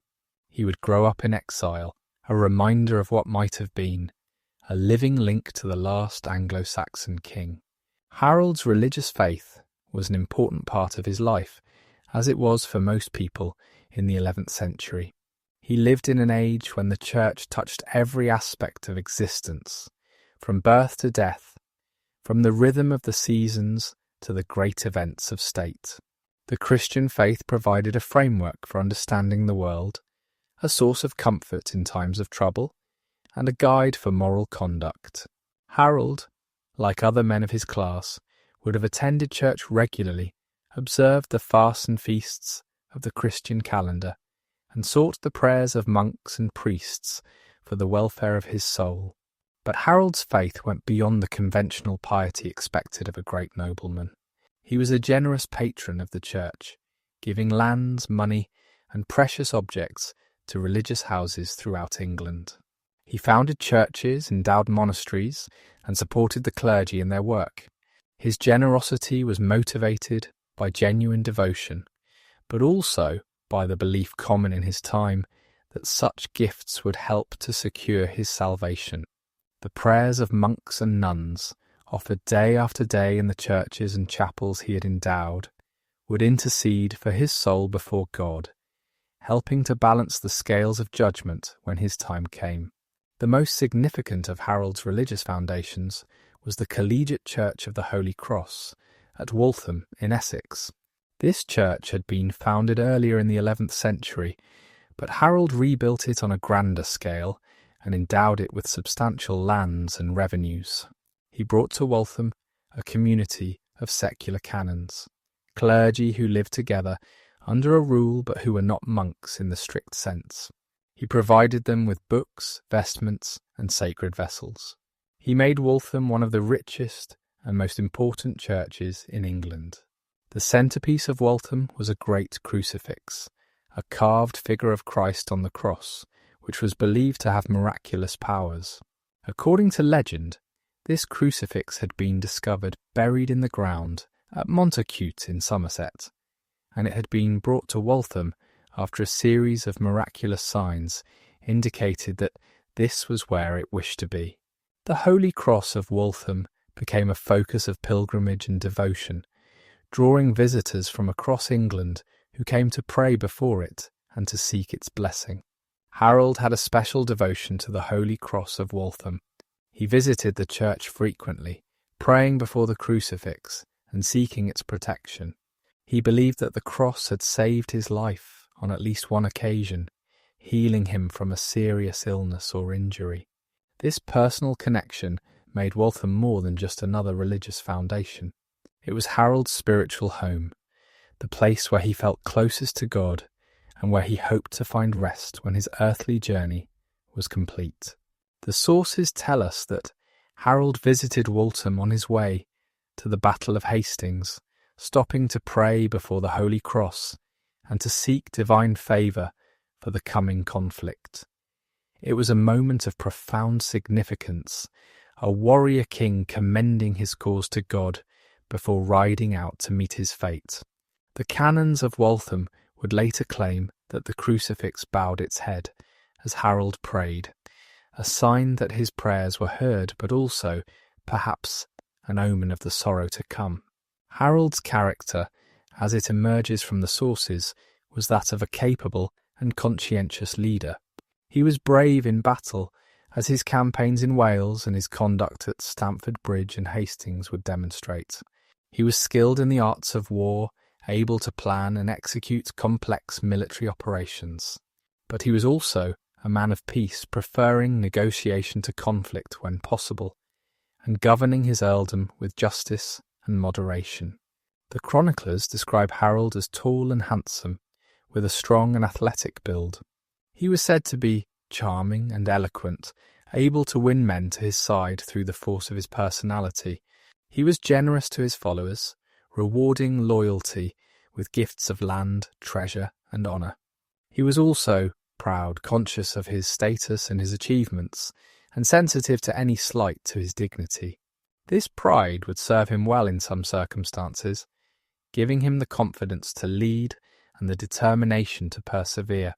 But it may also have contributed to his downfall, leading him to take risks that a more cautious man might have avoided. Harold's relationships with his brothers were complex and, in one case, tragically fraught. With Gurth and Leofwine, his younger brothers, he seems to have maintained close and affectionate ties. They supported him loyally throughout his career, and they would stand beside him at Hastings, dying with him on the battlefield. The bond between these brothers was strong, forged in the shared experiences of their youth, and strengthened by the challenges they faced together. The relationship with Tostig, however, was different. Tostig was the next brother after Harold in age, and there was a rivalry between them that went beyond the normal competition of siblings. Tostig was ambitious and proud, unwilling to accept a subordinate position to his elder brother. He was also temperamental and sometimes cruel, qualities that would cause him trouble in his earldom of Northumbria. Tostig had been appointed Earl of Northumbria in 1055 after the death of Earl Siward. It was a challenging assignment. Northumbria was a vast and unruly region, with its own traditions and its own powerful families. The Northumbrians were proud of their independence and resentful of southern interference. Tostig attempted to impose his authority with a heavy hand, raising taxes, enforcing strict justice, and eliminating rivals through assassination and exile. His methods made him deeply unpopular. In 1065, the Northumbrians rose in rebellion against Tostig.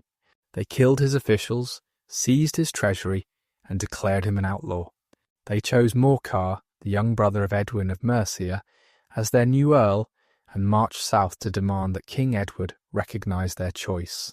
This rebellion placed Harold in an impossible position. He could support his brother and risk civil war, or he could accept the rebels' demands and betray his own kin. Harold chose to negotiate. He met with the rebel leaders and listened to their grievances. He concluded that their complaints against Tostig were justified, and that supporting his brother would tear the kingdom apart. He advised King Edward to accept Morcar as Earl of Northumbria and to send Tostig into exile. The king reluctantly agreed, and Tostig was forced to leave England, taking refuge in Flanders with his wife Judith, who was the daughter of Count Baldwin. Tostig never forgave Harold for this betrayal, as he saw it. He believed that his brother had sacrificed him for political convenience, abandoning family loyalty for the sake of peace with the Northumbrians. The bitterness between the brothers would have fatal consequences. When Tostig returned to England in 1066, it would be as an enemy, allied with the Norwegian king Harold Hardrada in an invasion that would stretch Harold's resources to the breaking point. The estrangement from Tostig was a source of sorrow for Harold, but he believed he had made the right decision. The unity of the kingdom was more important than the interests of any individual, even a brother. Harold's willingness to make this hard choice showed his qualities as a statesman, his ability to see beyond personal ties to the broader needs of the realm. But it also showed the loneliness of leadership, the way that power can isolate a man from those he loves. As the year 1065 drew to a close, Harold stood at the pinnacle of his career. He was the most powerful man in England after the king, and the king was old and failing. The question of the succession, which had hung over the kingdom for years, was about to be resolved. Harold had spent his life preparing for this moment, building his power, his reputation, and his network of alliances. He was ready to take the next step, to reach for the ultimate prize. But he could not have known how short his reign would be, or how completely the world he knew was about to change. The question of who would succeed Edward the Confessor had been the great unresolved issue of English politics for more than 2 decades. Edward had been king since 1042, and from early in his reign it was clear that he would have no children. His marriage to Edith, Harold's sister, remained childless whether by choice, by circumstance, or by divine will.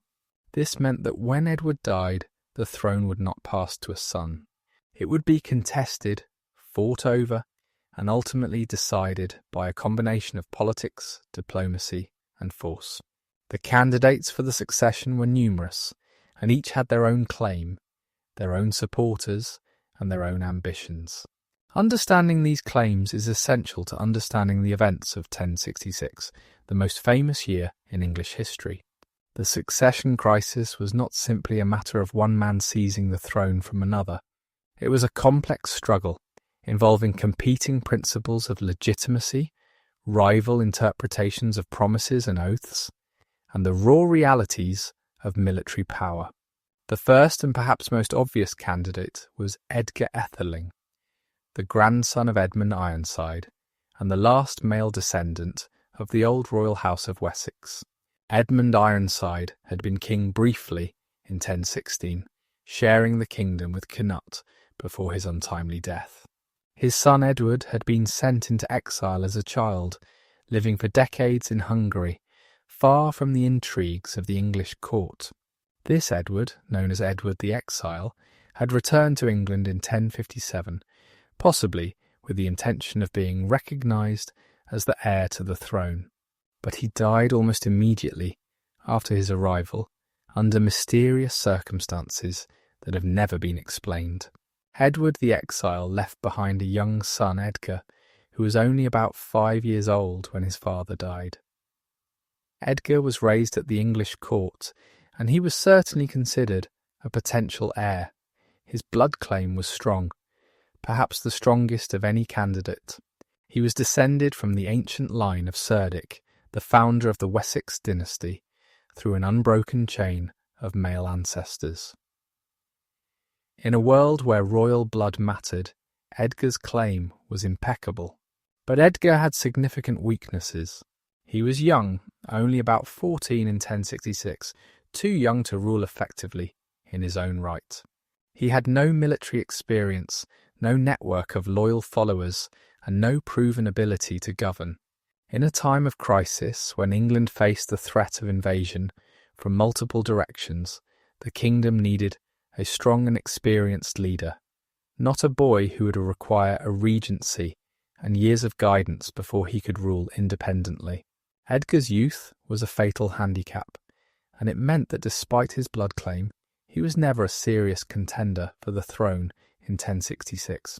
The second candidate was William, Duke of Normandy, who claimed that Edward had promised him the succession years before. According to Norman sources, Edward had made this promise during his long exile in Normandy, when he was dependent on Norman hospitality and had no prospect of ever becoming king. The promise, if it was ever made, was a gesture of gratitude, a way of repaying the kindness that Edward had received. Whether it was ever intended to be binding, or whether it was simply a polite expression of goodwill, is impossible to say. William also claimed that his claim had been confirmed more recently, when Harold visited Normandy in 1064 and swore an oath to support William's succession. This oath, as we have seen, was controversial. Harold may have sworn it under duress, or he may have sworn it in good faith and later changed his mind. But from William's perspective, the oath was binding, and Harold's subsequent acceptance of the crown was a betrayal, a violation of a sacred promise that justified military intervention. William's blood claim to the English throne was weak. He was related to Edward through Edward's mother, Emma of Normandy, but the connection was distant and ran through the female line. In strict terms of hereditary succession, William had no real claim at all. His case rested entirely on the alleged promise and the alleged oath, both of which were disputed. But William had something that Edgar lacked. He was a proven warrior and ruler, a man who had fought his way to power and who commanded one of the most formidable military forces in Europe. The third candidate was Harold Hardrada, King of Norway, whose claim was the most tenuous of all, but who had the military power to make it a reality.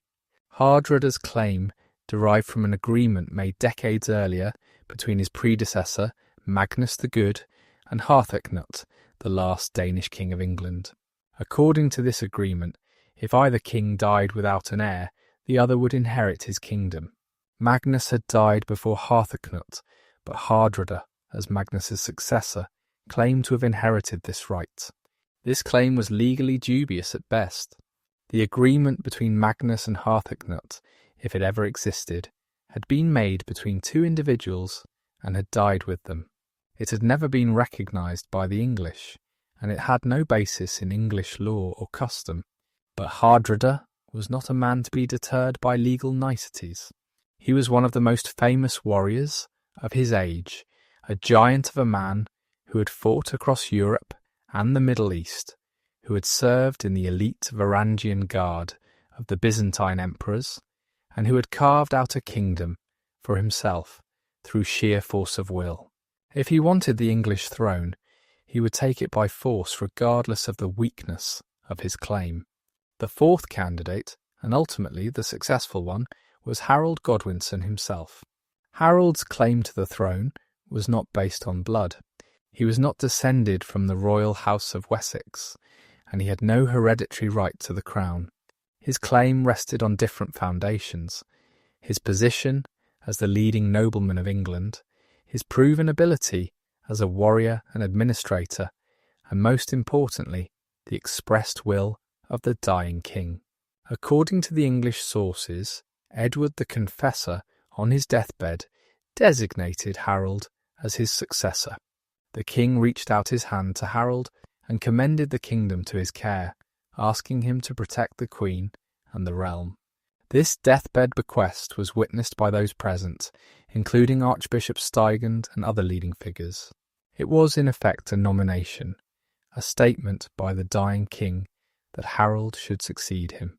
The deathbed bequest was significant because it aligned with the Anglo-Saxon tradition of elective kingship. The King of England was not simply the eldest son of the previous king. He was chosen by the Witan, the Council of Wise Men, from among the eligible candidates. Blood mattered, but so did ability, experience, and the support of the great men of the realm. By nominating Harold, Edward was exercising his right to influence the succession, to guide the Witan toward the candidate he believed best suited to rule. Edward the Confessor died on January 5, 1066, and was buried the following day in his beloved Westminster Abbey, the great church he had spent years building and which had been consecrated only a week before his death. The timing was poignant. Edward had lived just long enough to see his life's work completed, to worship in the church he had created, before passing from this world to the next. On the same day that Edward was buried, January 6, 1066, Harold Godwinson was crowned King of England in Westminster Abbey. The speed of the coronation was remarkable, but it was deliberate. Harold knew that his claim would be contested, that rivals would emerge to challenge him. By moving quickly, he presented the country with a fait accompli, a crowned and anointed king whose legitimacy was established before his enemies could organise their opposition. The coronation was performed by Ealdred, Archbishop of York, rather than by Stigand, Archbishop of Canterbury. This choice was significant. Stigand's position as Archbishop was controversial. He had been appointed during the Godwin family's restoration in 1052, replacing the Norman Robert of Jumièges, who had fled the country. But Robert had never been formally deposed, and the papacy had never recognised Stigand's appointment. By having Ealdred perform the coronation, Harold avoided any taint of illegitimacy that might have attached to a ceremony performed by a disputed archbishop. The coronation ceremony itself followed the traditional forms that had been used for generations. Harold was anointed with holy oil, a sacrament that set him apart from ordinary men and gave his kingship a sacred character. He received the crown, the sceptre, and the other regalia of royalty. He swore oaths to protect the church, to uphold justice, and to govern the kingdom wisely and well. He was acclaimed by the assembled nobles and clergy, who shouted their approval and pledged their loyalty. When the ceremony was complete, Harold Godwinson was King of England, the first king of that name, the last crowned Anglo-Saxon king. Harold's coronation was a moment of triumph, the culmination of a lifetime of ambition and effort. He had risen from the son of an earl to become the ruler of one of the wealthiest and most powerful kingdoms in Europe. He had achieved what no member of his family had achieved before, what few men in English history had achieved. He had become king not by birth, but by merit, by the recognition of his peers that he was the best man for the job. But Harold's triumph was shadowed by uncertainty. He knew that his claim would be challenged, that powerful enemies were already preparing to move against him.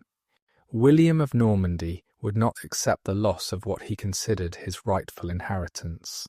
Harold Hardrada would see an opportunity to add England to his domains. And there were others, closer to home, whose loyalty could not be taken for granted.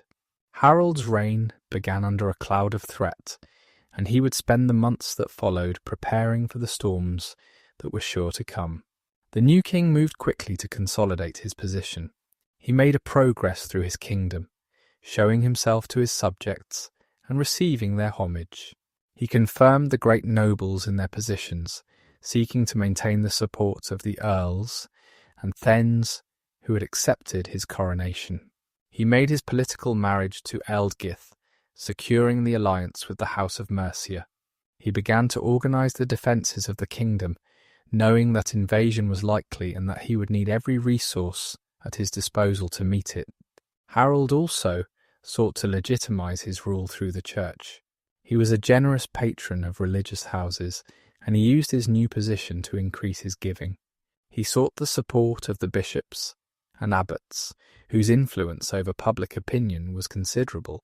He presented himself as a pious and Christian king, devoted to the welfare of the church and the salvation of his people. This religious dimension of his kingship was important, for it helped to counter the Norman propaganda that painted him as an oath-breaker and a usurper. The early months of 1066 passed in preparation and anticipation. Harold knew that the blow would fall, but he did not know when or where. He had to be ready for anything: to defend a coastline that stretched for hundreds of miles, to respond to threats from multiple directions. It was a daunting challenge, one that would have tested any ruler. Harold faced it with the courage and determination that had marked his entire career, trusting in his own abilities, in the loyalty of his followers, and in the favour of God.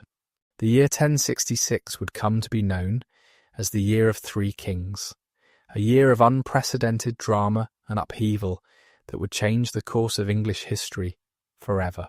It began with the death of Edward the Confessor and the coronation of Harold Godwinson. It would end with the coronation of William the Conqueror and the beginning of a new era. In between lay months of tension, preparation, and ultimately bloody conflict. Harold's first months as king were consumed by the need to prepare for the invasions he knew were coming. He had intelligence about the plans of his enemies, gathered through the network of spies and informants that any medieval ruler maintained. He knew that William of Normandy was assembling a fleet and an army, gathering warriors from across France and beyond with the promise of English land and plunder. He knew that Harold Hardrada was also preparing an expedition, encouraged by Harold's exiled brother Tostig, who had made his way to the Norwegian court and was urging Hardrada to press his claim. The threat from Normandy was the more immediate concern. William was closer, his preparations were more advanced, and his military reputation was formidable. Harold concentrated his defences on the southern coast, the most likely target of a Norman invasion. He called out the Fyrd, the national levy of free men who owed military service to the king. He positioned his fleet along the Channel coast, ready to intercept any invasion force. He established his headquarters on the Isle of Wight, from which he could respond quickly to any landing. The Fyrd was a formidable force when assembled, but it had significant limitations. The men who served in the Fyrd were farmers and craftsmen, not professional soldiers. They brought their own weapons and supplies, and they were obligated to serve for only a limited period, traditionally 2 months. After that, they had to return to their homes and their fields to bring in the harvest that would feed their families through the winter. Harold could not keep the Fyrd in the field indefinitely. He had to hope that William would come soon, while his forces were still assembled and ready. The spring and summer of 1066 were marked by an ominous sign in the heavens. In late April, a great comet appeared in the sky, visible for several weeks, its long tail stretching across the night.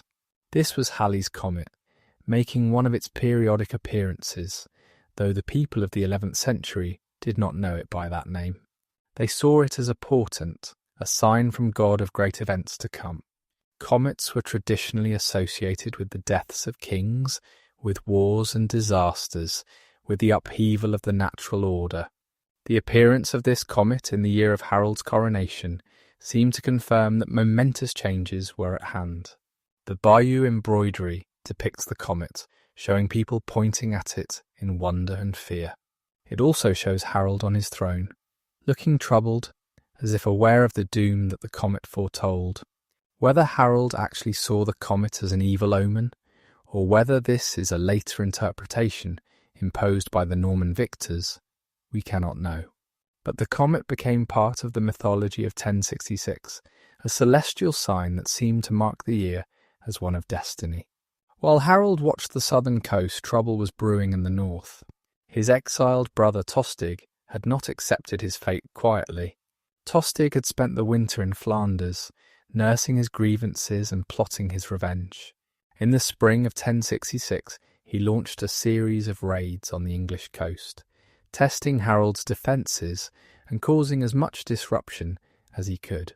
Tostig first appeared off the Isle of Wight in May, with a fleet of ships he had gathered in Flanders. He raided along the coast, seizing supplies and plunder before sailing north to the mouth of the Humber. There he landed and began to ravage the countryside, hoping to stir up rebellion against Harold and to establish a base for further operations. But the local forces, led by Earl Edwin of Mercia and Earl Morcar of Northumbria, responded quickly. They drove Tostig off, forcing him to retreat with heavy losses. Tostig sailed north to Scotland, where he found refuge with King Malcolm. From Scotland, he made contact with Harold Hardrada, urging the Norwegian king to invade England and promising him support. Tostig's hatred of his brother had overcome any loyalty he might have felt to his homeland. He was willing to bring a foreign army to England, to plunge the country into war, if it meant revenge against Harold and the recovery of his lost earldom. The summer months passed in tense anticipation. Harold maintained his watch on the southern coast, waiting for William to make his move. But William was delayed. The winds were unfavourable, blowing from the north and preventing his fleet from crossing the Channel. Week after week the Norman army waited in its camps, consuming supplies and growing restless, while William prayed for the wind to change. By early September, Harold faced a crisis. The Fyrd had been in the field for months, and the men were needed at home for the harvest. The provisions that had been gathered were running low. Harold could not keep his army assembled any longer without risking starvation and desertion. On September 8th, he made the difficult decision to disband the Fyrd and allow the men to return to their homes. He also ordered his fleet to sail to London, as many of the ships had been damaged by the long watch and needed repairs. This decision has been criticised by some historians as a mistake, a premature relaxation of vigilance that left England vulnerable to invasion. But Harold had little choice. He could not feed and maintain his army indefinitely, and he had no way of knowing when or if William would come. He had to balance the immediate needs of his kingdom against the uncertain threat of invasion. He chose to release his forces, trusting that he could reassemble them quickly if the situation changed. The situation changed almost immediately, but not in the way Harold expected. Within days of disbanding the Fyrd, Harold received news that a massive Norwegian fleet had appeared off the coast of Northumbria. Harold Hardrada had come, bringing with him an army of perhaps 10,000 warriors, one of the largest invasion forces that England had ever faced. And with Hardrada came Tostig, Harold's own brother, ready to fight against his king and his country. The Norwegian invasion caught Harold off guard. He had been focused on the threat from Normandy, and he had not expected Hardrada to move so quickly or in such force. The north was defended by the Earls Edwin and Morcar, but their forces were no match for the Norwegian host. Harold would have to march north himself, with whatever forces he could gather to meet this new threat. The news from the north was grim. Hardrada's fleet had sailed up the Humber and then up the Ouse, landing at Rickhall just south of York. The Norwegian army had disembarked and was marching on the city. Edwin and Morcar had gathered their forces and moved to intercept, but they were heavily outnumbered. The fate of the north, and perhaps of the entire kingdom, hung in the balance. Harold acted with the speed and decisiveness that had marked his entire career. He gathered his housecarls, his personal bodyguard of professional warriors, and whatever other forces he could quickly assemble. He sent out summons for the fyrd to reassemble, knowing that many would not reach him in time. And then he set out on one of the most remarkable forced marches in military history, covering the 200 miles from London to York in just 4 or 5 days. This march was an extraordinary feat of endurance and organisation. Harold's army moved at a pace of 40 miles a day or more, an almost unheard of speed for a medieval army. The men marched through the day and into the night, snatching what rest they could, driven by the urgency of the situation and the will of their king. They passed through towns and villages, gathering reinforcements as they went, their numbers growing even as their strength was tested. Harold knew that speed was essential. If he could reach the north before Hardrada consolidated his position, he might be able to catch the Norwegians off guard and defeat them before they could fully deploy their strength. If he delayed, Hardrada would have time to fortify his position, to gather more support, and to march on London. The fate of the kingdom depended on Harold reaching the north as quickly as possible. As Harold marched, events in the north were moving rapidly. On September 20th, the armies of Edwin and Morcar met the Norwegians at the Battle of Fulford Gate, just outside York. The English fought bravely, but they were overwhelmed by the size and ferocity of the Norwegian force. The battle was a disaster for the English. Hundreds were killed, and many more were drowned in the marshes and rivers that bordered the battlefield. Edwin and Morcar escaped with their lives, but their army was shattered. The victory at Fulford Gate opened the way to York. The city, the largest in the north, submitted to Hardrada, agreeing to provide hostages and supplies. The Norwegian king was in a strong position. He had defeated the northern earls.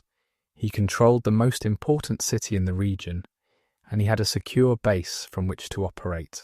He could wait for Harold to come to him, fighting on ground of his own choosing, or he could march south to meet the English king on the road. Hardrada chose to wait. He arranged for hostages to be delivered to him at a place called Stamford Bridge, a crossing of the River Derwent about 8 miles east of York. There, on September 25th, he would receive the submission of the surrounding area and consolidate his hold on the north. He did not know that Harold was already approaching, that the English king had covered 200 miles in less than a week, and that a reckoning was at hand.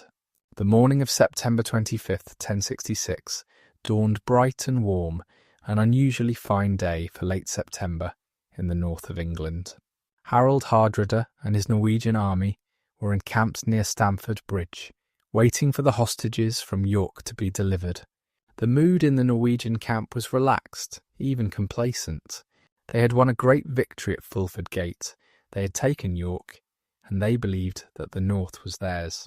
They did not expect any further resistance, at least not immediately. The Norwegians had left a portion of their force at Rickhall, guarding the ships that had brought them to England. The rest of the army, perhaps 7,000 or 8,000 men, had marched to Stamford Bridge to receive the hostages. Many had left their armour behind, finding it too heavy and uncomfortable to wear on such a warm day. They were scattered across the fields, on both sides of the river, resting, eating, and enjoying the sunshine. They had no idea that Harold Godwinson was approaching with an army at his back. Harold had reached York on September 24th, just 4 days after leaving London. He had covered the distance at an astonishing pace, pushing his men to the limits of their endurance. In York he learned that Hardrada was at Stamford Bridge, waiting for hostages. He decided to strike immediately, before the Norwegians could learn of his approach and prepare their defences. He rested his men for only a few hours, then set out in the early morning darkness, marching the 8 miles to Stamford Bridge. The English army approached Stamford Bridge from the west, following the old Roman road that led from York. As they crested a rise and looked down toward the river, they saw the Norwegian army spread out before them, unprepared and unaware. It was a moment of supreme opportunity, the kind of chance that comes rarely in war. Harold had achieved complete surprise. The first the Norwegians knew of the English approach was the sight of a great dust cloud on the western horizon, followed by the glint of sunlight on spear points and helmets. A rider galloped into the Norwegian camp with the news that an army was approaching, and suddenly the relaxed mood turned to alarm. Men scrambled for their weapons, shouted for their comrades, and tried to form some kind of defensive line. But there was no time. The English were already upon them. The Norwegians on the western side of the river were caught in the open, without armour and without formation. They fought bravely, as Vikings always did, but they were cut down in droves. The English housecarls, fresh despite their long march, fell upon them with swords and axes, showing no mercy. Within minutes the western bank was cleared, and the English advanced toward the bridge. Here, according to tradition, occurred one of the most famous episodes of the battle. A single Norwegian warrior took his stand on the bridge, blocking the English advance. He was a giant of a man, armed with a great axe, and he held the bridge alone against all comers. The English charged him again and again, but he cut them down as they came, his axe rising and falling with terrible effect. For what seemed like hours, but was probably only minutes, this lone warrior held the entire English army at bay. The sources differ on how the Norwegian hero was finally overcome. One account says that an English soldier floated under the bridge, in a barrel or a boat, and thrust a spear up through the planks, striking the warrior from below, where he had no defence. Another says that he was simply overwhelmed by numbers, pulled down and killed after slaying dozens of his enemies. Whatever the truth, the bridge was eventually cleared, and the English poured across to the eastern bank. On the eastern side of the river, the main body of the Norwegian army had formed a shield wall, a defensive formation that was the standard tactic of the age. The men stood shoulder to shoulder, their shields overlapping, presenting a solid barrier of wood and iron to the enemy. Behind the shield wall, the Norwegian commanders tried to organise their forces to bring some order out of the chaos that the surprise attack had caused. Harold Hardrada was in the thick of the fighting, as befitted his reputation as one of the greatest warriors of the age. He was a towering figure, standing well over 6 feet tall, and he fought with a 2-handed sword that few other men could wield. He moved along the line, encouraging his men, striking down any English who came within reach, trying to hold his army together by the force of his example. Tostig was there too, fighting alongside the man he had brought to England, the foreign king he had chosen over his own brother. What Tostig felt as he faced the army of his homeland, as he fought against men who had once been his countrymen, we can only imagine. He had made his choice, and now he would live or die by it. Harold sent a messenger to the Norwegian lines before the main assault, offering terms. According to the sources, the messenger asked what Harold Hardrada would accept to leave England in peace.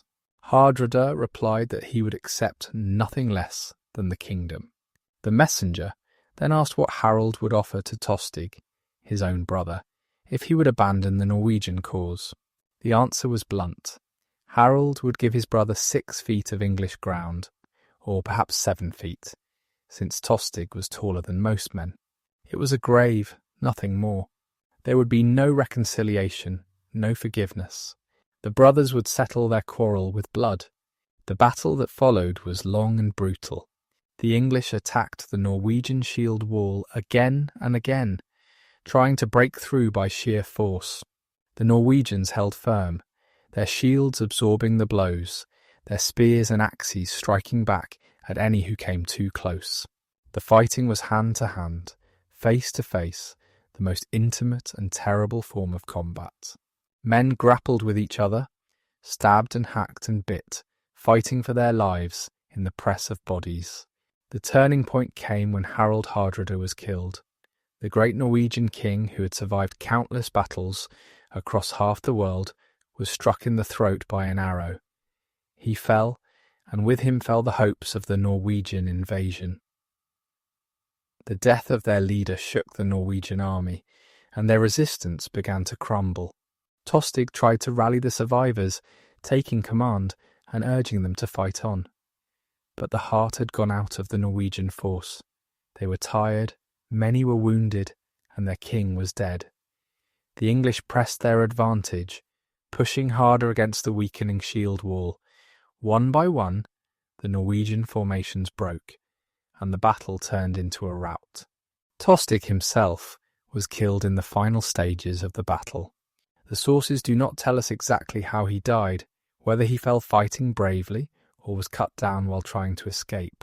What we know is that he did not survive the day. The brother who had betrayed Harold, who had brought a foreign army to English shores, who had fought against his own countrymen, met his end on the fields near Stamford Bridge. Whatever grief Harold felt at his brother's death, he did not allow it to interfere with the business of victory. There would be time for mourning later. For now, there was a battle to finish.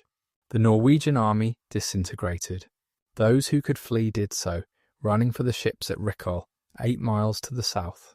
The English pursued them relentlessly, cutting down the stragglers, showing no mercy to the invaders who had threatened their homeland. The road to Rickhol became a trail of blood, littered with the bodies of Norwegian warriors who had come to conquer and found only death. At Rickhol, the Norwegians who had been left to guard the ships saw the survivors streaming toward them and realized that the battle was lost. They prepared to defend themselves, but Harold offered them terms. He was willing to let the survivors leave England in peace, taking their ships and sailing home if they would swear never to return. It was a generous offer, considering the destruction the Norwegians had caused, but Harold had reasons for his mercy. He knew that another threat was waiting in the south, and he could not afford to spend more time and lives finishing off a beaten enemy. The Norwegian survivors accepted Harold's terms. They boarded their ships and sailed away, leaving behind the bodies of their king, their comrades, and their dreams of conquest. Of the 300 ships that had brought the Norwegian army to England, only 24 were needed to carry the survivors home. The rest of the fleet sat empty in the river, a testament to the scale of the Norwegian defeat. The Battle of Stamford Bridge was one of the most complete victories in English history. The Norwegian army had been virtually annihilated. Harold Hardrada, one of the most famous warriors of the age, was dead. Tostig Godwinson, the traitor brother, was dead. The threat from the north had been eliminated in a single afternoon of savage fighting. Harold had proven himself a commander of the first rank, capable of moving his army with astonishing speed and striking with devastating force. But the victory came at a cost. Harold's army had suffered casualties, though the sources do not tell us how many. More importantly, the men were exhausted. They had marched 200 miles in less than a week, fought a major battle, and were now far from the southern coast, where the real danger lay. And even as Harold celebrated his triumph at Stamford Bridge, the wind in the English Channel was changing. Harold remained in the north for several days after the battle, resting his men and dealing with the aftermath of the Norwegian invasion. He may have hoped that William would not come, that the Norman Duke would be deterred by the lateness of the season or by the news of the English victory in the north. But on or about October fiend, a messenger arrived with news that shattered any such hopes. William had landed. The Norman army was in England. The news that William had landed reached Harold while he was still in the north, savouring his victory over the Norwegians. The message told him that the Norman fleet had crossed the Channel on September 28th, just 3 days after Stamford Bridge, and had landed at Pevensey on the Sussex coast. William had brought with him an army of perhaps 7,000 to 8,000 men, including cavalry, infantry, and archers.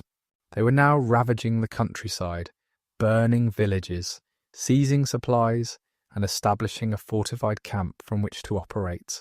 Harold faced an agonizing decision. His army was tired and depleted from the battle at Stamford Bridge. Many of his best warriors had been killed or wounded. The fleet that he had summoned was still assembling, with contingents arriving from across the country. The sensible course might have been to wait, to gather his strength, to let William exhaust himself in the south, while Harold built up an overwhelming force. But Harold was not a man to wait. He had won at Stamford Bridge by moving fast and striking hard. He would try the same approach against William. There may have been other reasons for Harold's haste. The lands that William was ravaging were Harold's own estates, the heart of his family's power in Sussex. The people being killed and dispossessed were his people, men and women who looked to him for protection. Harold may have felt a personal obligation to defend them, to drive the invaders from his homeland as quickly as possible. He may also have hoped to catch William off guard, as he had caught Hardrada before the Norman Duke could fully prepare his defences. Whatever his reasons, Harold set out from York almost immediately, driving his army south at the same punishing pace that had brought them north. The march from York to London covered about 200 miles, and Harold's army made the journey in roughly 4 to 5 days. It was another extraordinary feat of endurance, but it came at a price. The men were exhausted, pushed beyond the limits of what should have been possible. And unlike the march north, there would be no rest at the end of this journey. The enemy was waiting. Harold reached London around October 6th and paused there for several days to gather additional forces. Messengers had been sent ahead, summoning the fired from the southern and eastern counties. Men streamed into London from all directions, answering their king's call. Harold also hoped that the northern earls, Edwin and Morcar, would bring their forces south to join him. Their armies had been battered at Fulford Gate, but they still commanded significant resources. Their support could make the difference in the coming battle. But Edwin and Morcar did not come. Whether they were unable to march because of their losses at Fulford Gate, or whether they chose to hold back and see how events unfolded, the northern earls remained in the north. Harold would have to face William without them. It was a bitter disappointment, and it may have contributed to the outcome of the battle. With the forces of Mercia and Northumbria at his side, Harold might have outnumbered William significantly. Without them, the armies would be more evenly matched. Harold's brothers, Gurth and Leofwine, urged caution. According to some sources, Gurth offered to lead the army against William, while Harold remained in London. Gurth argued that Harold had sworn an oath to William, however it had been extracted, and that fighting against the Norman Duke might bring divine disfavour. If Gurth led the army and lost, Harold could raise another force and continue the fight. If Harold led the army and lost, everything would be lost. It was sound advice, but Harold rejected it. He would not send others to fight his battles. He would face William himself, as he had faced Hardrada, and he would trust in God and his own right arm to bring him victory. On October 11th, Harold led his army out of London, marching south toward the Sussex coast. The army moved along the old Roman road that led to Hastings, covering the 60 miles in about 2 days. By the evening of October 13th, Harold had reached the area near Hastings where William's army was encamped. He took up a position on a ridge called Senlac Hill, about 7 miles northwest of Hastings, and prepared to give battle the following day. The position Harold chose was a strong one. Senlac Hill rose about 50 feet above the surrounding countryside, with steep slopes on 3 sides. The ridge was about 1/2 mile long, wide enough to accommodate Harold's army in a dense formation. To the front, the ground sloped down to a marshy valley, which would slow any attacking force and break up their formations. To the rear, the road to London offered a line of retreat if things went badly. It was good defensive ground, and Harold intended to use it to maximum advantage. Harold's army numbered perhaps 7,000 to 8,000 men, roughly equal to William's force. But the composition of the two armies was very different. Harold's army was almost entirely infantry, built around the core of his housecarls, the professional warriors who formed his personal bodyguard.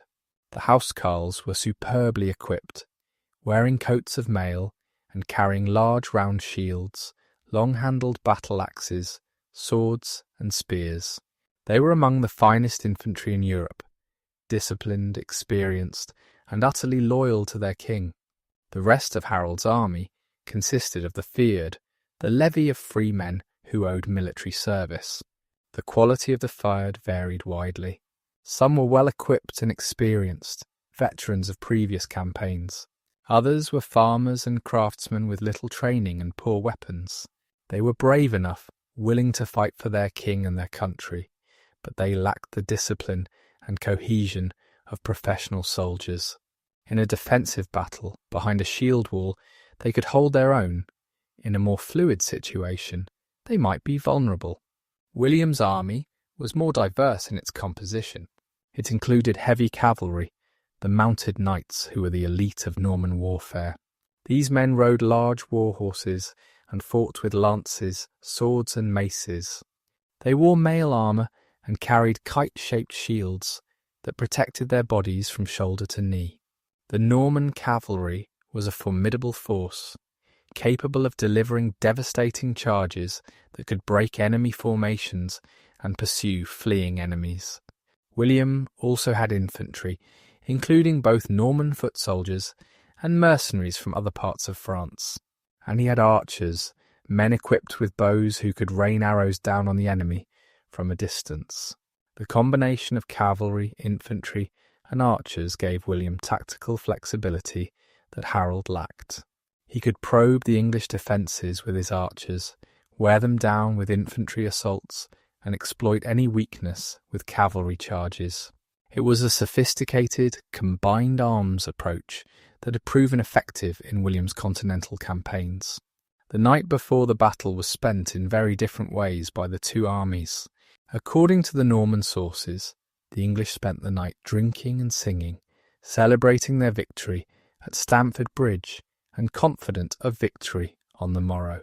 The Normans, by contrast, spent the night in prayer and confession, preparing their souls for battle and seeking God's blessing on their cause. This portrayal is almost certainly biased, designed to show the Normans as pious warriors fighting for a just cause and the English as dissolute sinners who deserved their fate. But it reflects the importance of religion in medieval warfare and the belief that God would grant victory to the righteous. The morning of October 14th, 1066, dawned grey and overcast. The two armies formed up facing each other across the valley, the English on the ridge, the Normans on the lower ground to the south. Harold positioned himself in the centre of the English line, surrounded by his housecarls and beneath his personal standards, the Dragon of Wessex and the Fighting Man. His brothers Gurth and Leofwine commanded the wings. The English formed a dense shield wall, their shields overlapping, their spears and axes ready. William arranged his army in 3 divisions. On the left were the Bretons, warriors from Brittany, who had joined his expedition. In the centre were the Normans, William's own countrymen, the core of his army. On the right were the French and Flemish contingents, mercenaries and adventurers drawn by the promise of English land and plunder. Each division included infantry, cavalry, and archers, arranged in depth so that they could support each other. The battle began around 9 in the morning, when William ordered his archers forward to open the engagement. The archers advanced within range of the English line and loosed their arrows, sending a hail of shafts toward the shield wall. but the arrows had little effect. The English shields caught most of them, and those that got through did limited damage. The English stood firm, waiting for the real assault to begin. William then sent his infantry forward, climbing the slope toward the English position. The Norman foot soldiers struggled up the hill, their progress slowed by the steep gradient and the marshy ground. As they approached the shield wall, the English met them with a storm of missiles, spears, axes, and anything else that came to hand. The two lines crashed together with a tremendous noise, the clash of shields and weapons, the shouts of men, the screams of the wounded. The fighting was brutal and close quarters. The English housecarls wielded their great axes with terrible effect, cleaving through Norman shields and helmets. The Norman infantry pressed forward, trying to break through the shield wall, but the English held firm. Again and again, the Normans attacked, and again they were thrown back. The slope, which had seemed like such a disadvantage, proved to be a crucial factor. The Normans had to fight uphill, while the English had the advantage of height and gravity. After the infantry failed to break through, William committed his cavalry. The Norman knights charged up the slope, their horses labouring on the steep gradient, their lances levelled at the English line. But the shield wall held. The horses could not break through the solid mass of shields and men, and those that tried were cut down by the English axes. The cavalry fell back, regrouped, and charged again with the same result. The English line was battered but unbroken. The battle had been raging for several hours when a crisis occurred on the Norman left. The Breton contingent, which had been struggling against the English right, suddenly broke and fled. The retreat spread to other parts of the Norman line, and for a moment it seemed like the entire army might collapse. A rumour spread that William had been killed, adding to the panic. The English on the right wing, seeing the enemy fleeing, broke from the shield wall and pursued, hoping to turn the retreat into a rout. This was a critical moment. If the Norman army had truly broken, the battle would have been over, and Harold would have won. But William was not dead. He rode among his men, lifting his helmet so they could see his face, shouting that he was alive and urging them to stand firm. The Norman cavalry rallied and turned on the English, who had broken ranks to pursue. Cut off from the main army, without the protection of the shield wall, the pursuing English were easy prey for the mounted knights. This was a critical moment. If the Norman army had truly broken, the battle would have been over, and Harold would have won. But William was not dead. He rode among his men, lifting his helmet so they could see his face, shouting that he was alive and urging them to stand firm. The Norman cavalry rallied and turned on the English, who had broken ranks to pursue. Cut off from the main army, without the protection of the shield wall, the pursuing English were easy prey for the mounted knights. They were cut down almost to a man. The disaster on the English right was a turning point in the battle. It showed the Normans that the English could be lured out of their defensive position and destroyed in the open. Whether by accident or design, the Normans began to use feigned retreats to draw the English out. They would advance, engage the shield wall, then fall back as if in flight. When the English pursued, the Norman cavalry would turn and attack them. This tactic worked again and again, gradually whittling down the English army. Each time the English broke ranks to pursue, they lost men who could not be replaced. The shield wall grew thinner, the gaps harder to fill. Harold's brothers, Gurth and Leofwine, were killed, though the sources do not tell us exactly when or how. The English were being worn down, hour by hour, but they refused to break. The battle continued through the afternoon, the longest and bloodiest engagement that England had ever seen. The Normans attacked relentlessly, probing for weaknesses, exploiting every opportunity. The English defended stubbornly, their shield wall battered but still intact. As the sun began to sink toward the horizon, neither side had achieved a decisive advantage. The English were weakened but unbroken. The Normans were frustrated but still full of fight. The end came as the daylight faded. William ordered a final all-out assault, combining his archers, infantry, and cavalry in a coordinated attack. The archers were ordered to shoot high, sending their arrows in a plunging arc over the shield wall to strike the men behind. The infantry and cavalry attacked simultaneously, hitting the English line from multiple directions. It was during this final assault that Harold was killed. The exact circumstances of his death have been debated for centuries. The most famous account, depicted in the Bios embroidery, shows Harold being struck in the eye by an arrow. This image has become iconic, one of the most recognisable scenes in English history. But the embroidery is ambiguous, and other sources suggest that Harold was cut down by Norman knights, who broke through the shield wall and hacked him to death. The most likely scenario is that Harold was first wounded by an arrow, perhaps in the eye or the face, and then killed by Norman cavalry who reached him as he lay injured. The combination of archery and cavalry, working together, finally achieved what neither could accomplish alone. The King of England fell surrounded by his loyal housecarls, who died defending his body. The death of Harold broke the English resistance. The feared, seeing their king fall, began to flee. The housecarls fought on for a time, dying around their fallen lord, but they were overwhelmed by numbers. As darkness fell, the Battle of Hastings was over. William had won. The Norman victory was complete but costly. William's army had suffered heavy casualties, and the Duke himself had had 3 horses killed under him during the fighting. But he had achieved his goal. The English king was dead, the English army was destroyed, and the road to London lay open. The Norman conquest had begun. The battlefield was a scene of horror as night fell. Thousands of bodies lay on the slopes of Senlac Hill, English and Norman mingled together in death. The wounded cried out for help, for water, for mercy. The victors moved among the fallen, stripping the dead of their valuables, finishing off the wounded, searching for friends and enemies alike. It was the grim aftermath of medieval battle, a scene of suffering and loss that would haunt the memories of all who witnessed it. William spent the night on the battlefield, surrounded by his army, giving thanks to God for his victory. The next morning he ordered that the English dead be buried, though the Norman dead were given more careful treatment.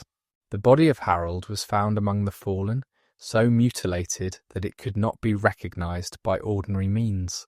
According to tradition, Edith Swanwick, Harold's longtime companion, was brought to the battlefield to identify him. She knew his body by certain marks that only she would know, intimate signs of their years together. It was a moment of profound grief, a woman identifying the remains of the man she had loved. The fate of Harold's body became a matter of controversy. According to some sources, William refused to allow Harold to be buried in consecrated ground, ordering instead that he be interred on the seashore, with a stone marking the spot and a bitter inscription, "Here lies Harold, who guarded the coast."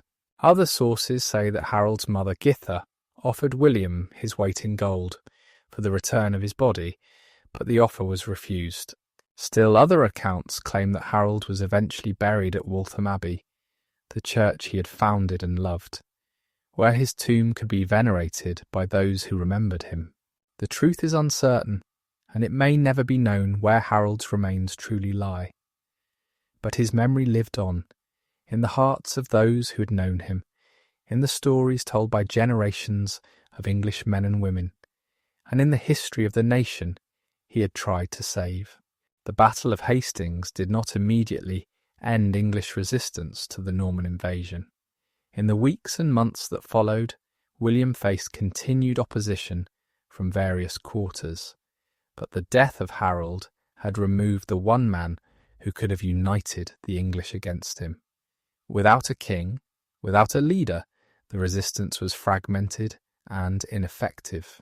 Edgar Atheling, the young prince with the strongest blood claim to the throne, was proclaimed king by some of the surviving English nobles. But Edgar was only a teenager, with no military experience and no power base. The northern earls, Edwin and Morcar, who had failed to support Harold at Hastings, now submitted to William. The leading churchmen, seeing which way the wind was blowing, made their peace with the conqueror. One by one the pillars of English resistance crumbled. William marched on London, taking a circuitous route that allowed him to devastate the countryside and demonstrate his power. He crossed the Thames at Wallingford and approached the capital from the northwest. The city, which might have resisted, chose to submit. The English leaders who had gathered there, including Edgar Atheling, Archbishop Stigand, and the Earls Edwin and Morcar, came out to meet William and offer their surrender. They had no choice. Without an army, without a leader, without hope of relief, resistance was futile. On Christmas Day 1066, William was crowned King of England in Westminster Abbey, the same church where Harold had been crowned less than a year before. The ceremony was performed by Ealdred, Archbishop of York, the same prelate who had crowned Harold. It was a deliberate statement of continuity, an assertion that William was the legitimate successor to the English throne. Not a foreign conqueror, but the Normans in the congregation, nervous about possible treachery, mistook the shouts of acclamation for an attack and set fire to the surrounding buildings. The coronation was completed amid chaos and flames, an inauspicious beginning to the new reign. The Norman conquest transformed England in ways that are still visible today. William and his followers replaced the English aristocracy with a new Norman elite, seizing lands, building castles, and imposing their own language and customs on the conquered population. The English language itself was profoundly affected, absorbing thousands of French words, and evolving into the Middle English that would eventually become the language we speak today. The legal system, the church, the architecture, the very landscape of England were all reshaped by the Norman presence. For the English people, the conquest was a catastrophe. They lost their lands, their status, and their way of life. The proud Anglo-Saxon nobility was reduced to servitude, their estates confiscated, their families dispossessed. The common people suffered as well, subjected to harsh new laws and heavy taxation.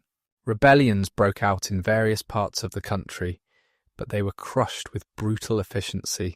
William's response to the Northern Rebellion of 1069 to 1070, known as the Harrying of the North, was particularly devastating. Entire regions were laid waste, villages burned, crops destroyed, livestock slaughtered. Thousands died of starvation in the aftermath, and the north of England took generations to recover. The family of Harold Godwinson shared in the general ruin.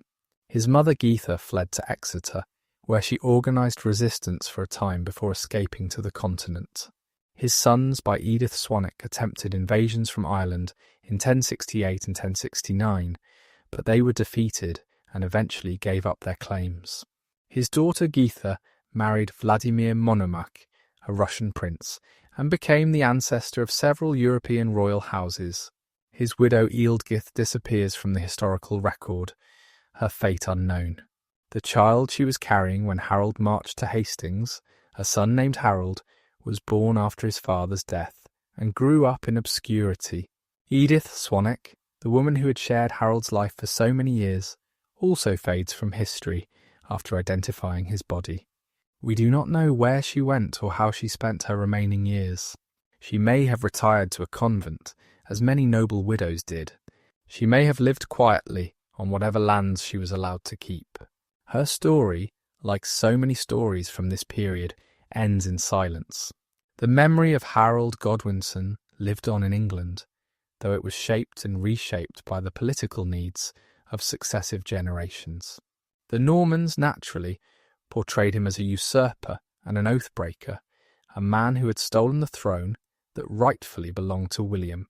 The Bayeux embroidery, created within a generation of the conquest, tells the story from the Norman perspective, showing Harold swearing his oath to William and then breaking it by accepting the crown. This version of events became the official history, repeated in chronicles and taught to generations of English schoolchildren. But there was another tradition preserved among the English that remembered Harold differently. In this tradition, Harold was a hero, a brave and noble king who had fought to defend his country against foreign invasion. The oath he had sworn to William was extracted under duress and was therefore not binding. His acceptance of the crown was legitimate, based on the dying wish of Edward the Confessor and the choice of the White Duck. His death at Hastings was a tragedy, the fall of a great man and the end of a golden age. This alternative tradition found expression in various ways. Some claimed that Harold had not actually died at Hastings, that he had survived his wounds and lived on in hiding, waiting for the right moment to return and reclaim his throne. Others said that he had become a hermit, spending his remaining years in prayer and penance at Chester or some other remote location. These legends reflected a refusal to accept the finality of the conquest, a hope that the old order might somehow be restored. Waltham Abbey, the church that Harold had founded and loved, became a centre of his memory. The canons of Waltham preserved traditions about their patron, including the story that his body had been brought there for burial after the battle.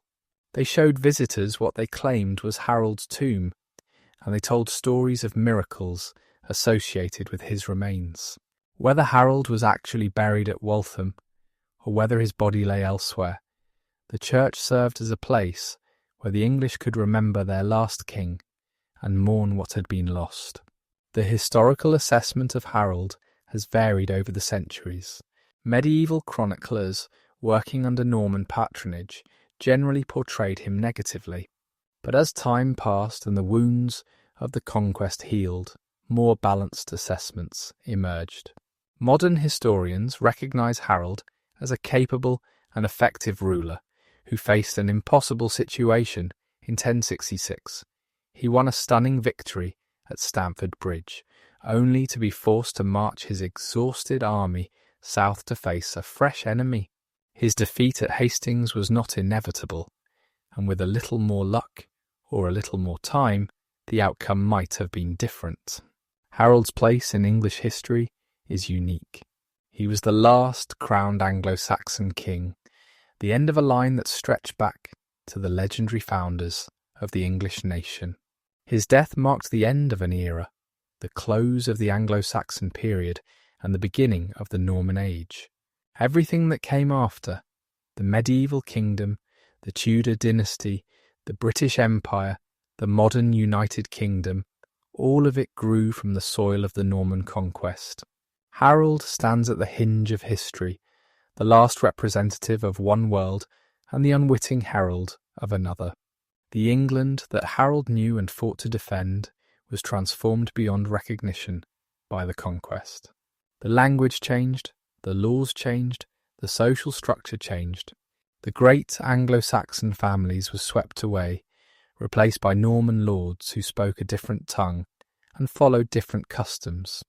The Old English Church was reorganised under Norman bishops and abbots. The landscape itself was altered, dotted with the castles and cathedrals that the Normans built to consolidate their power, and yet something of Anglo-Saxon England survived. The English language, though transformed by French influence, remained the speech of the common people, and eventually absorbed its conquerors. English law, though modified by Norman innovations, retained its essential character. The English Church, though reorganised, continued to serve the spiritual needs of the population. The English people, though conquered, endured, and over time they made the Normans into Englishmen. The conquest was not the end of English history. It was a new beginning, a violent and painful transition to a new phase of national development. Harold Godwinson deserves to be remembered as more than just the king who lost at Hastings. He was a man of remarkable abilities, who rose to the highest position in the land through his own merits. He was a skilled warrior, a capable administrator, and a shrewd politician. He was devoted to his family, his faith, and his country. He faced impossible odds in 1066, fighting 2 major battles within 3 weeks, and he came within a hair's breadth of success. His failure was not due to any lack of courage or ability.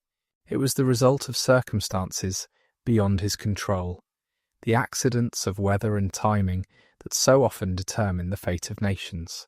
The story of Harold Godwinson is a story of ambition and achievement, of triumph and tragedy. It is the story of a man who reached for the highest prize and held it for 9 months before it was torn from his grasp. It is the story of a kingdom that was conquered and transformed, of a people who lost their independence but kept their identity. It is a story that still resonates today, nearly 1,000 years after the events it describes, because it speaks to universal themes of courage, loyalty, and the fragility of human fortune. As we come to the end of this journey through the life and times of Harold Godwinson, we are reminded of the power of history to illuminate the present. The world Harold knew is gone, vanished into the mists of time, but the echoes of his story still reverberate through the centuries. Every time we speak the English language with its blend of Germanic and Romance elements, we are living with the consequences of the Norman conquest. Every time we visit a medieval castle or cathedral, we are seeing the physical legacy of the world that replaced Harold's England. And every time we reflect on the nature of leadership, on the responsibilities of power, on the courage required to face overwhelming odds, we can find inspiration in the example of the last Anglo-Saxon king. Harold Godwinson was not a perfect man. He made mistakes, he had flaws, and he ultimately failed in his greatest challenge. But he faced that challenge with courage and determination, fighting to the end for what he believed was right. He died as he had lived, a warrior king surrounded by his loyal followers, defending his country against foreign invasion. His death was a tragedy, but it was also a testament to the values he held dear: loyalty, courage, and devotion to duty. The sun set on Anglo-Saxon England on October 14th, 1066, but the memory of that world and of the men and women who lived in it has never entirely faded. Harold Godwinson, the last crowned king of that ancient realm, remains a figure of fascination and respect, a reminder of what was lost and what endured. His story is part of our story, woven into the fabric of English history and English identity.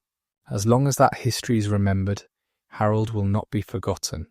Thank you for joining me on this journey through the life and times of King Harold Godwinson. If you enjoyed this exploration of one of the most dramatic periods in English history, please consider liking this video and subscribing to the channel. Your support helps us continue to bring you these in-depth historical narratives. Until next time, take care, and may you find inspiration in the stories of the past.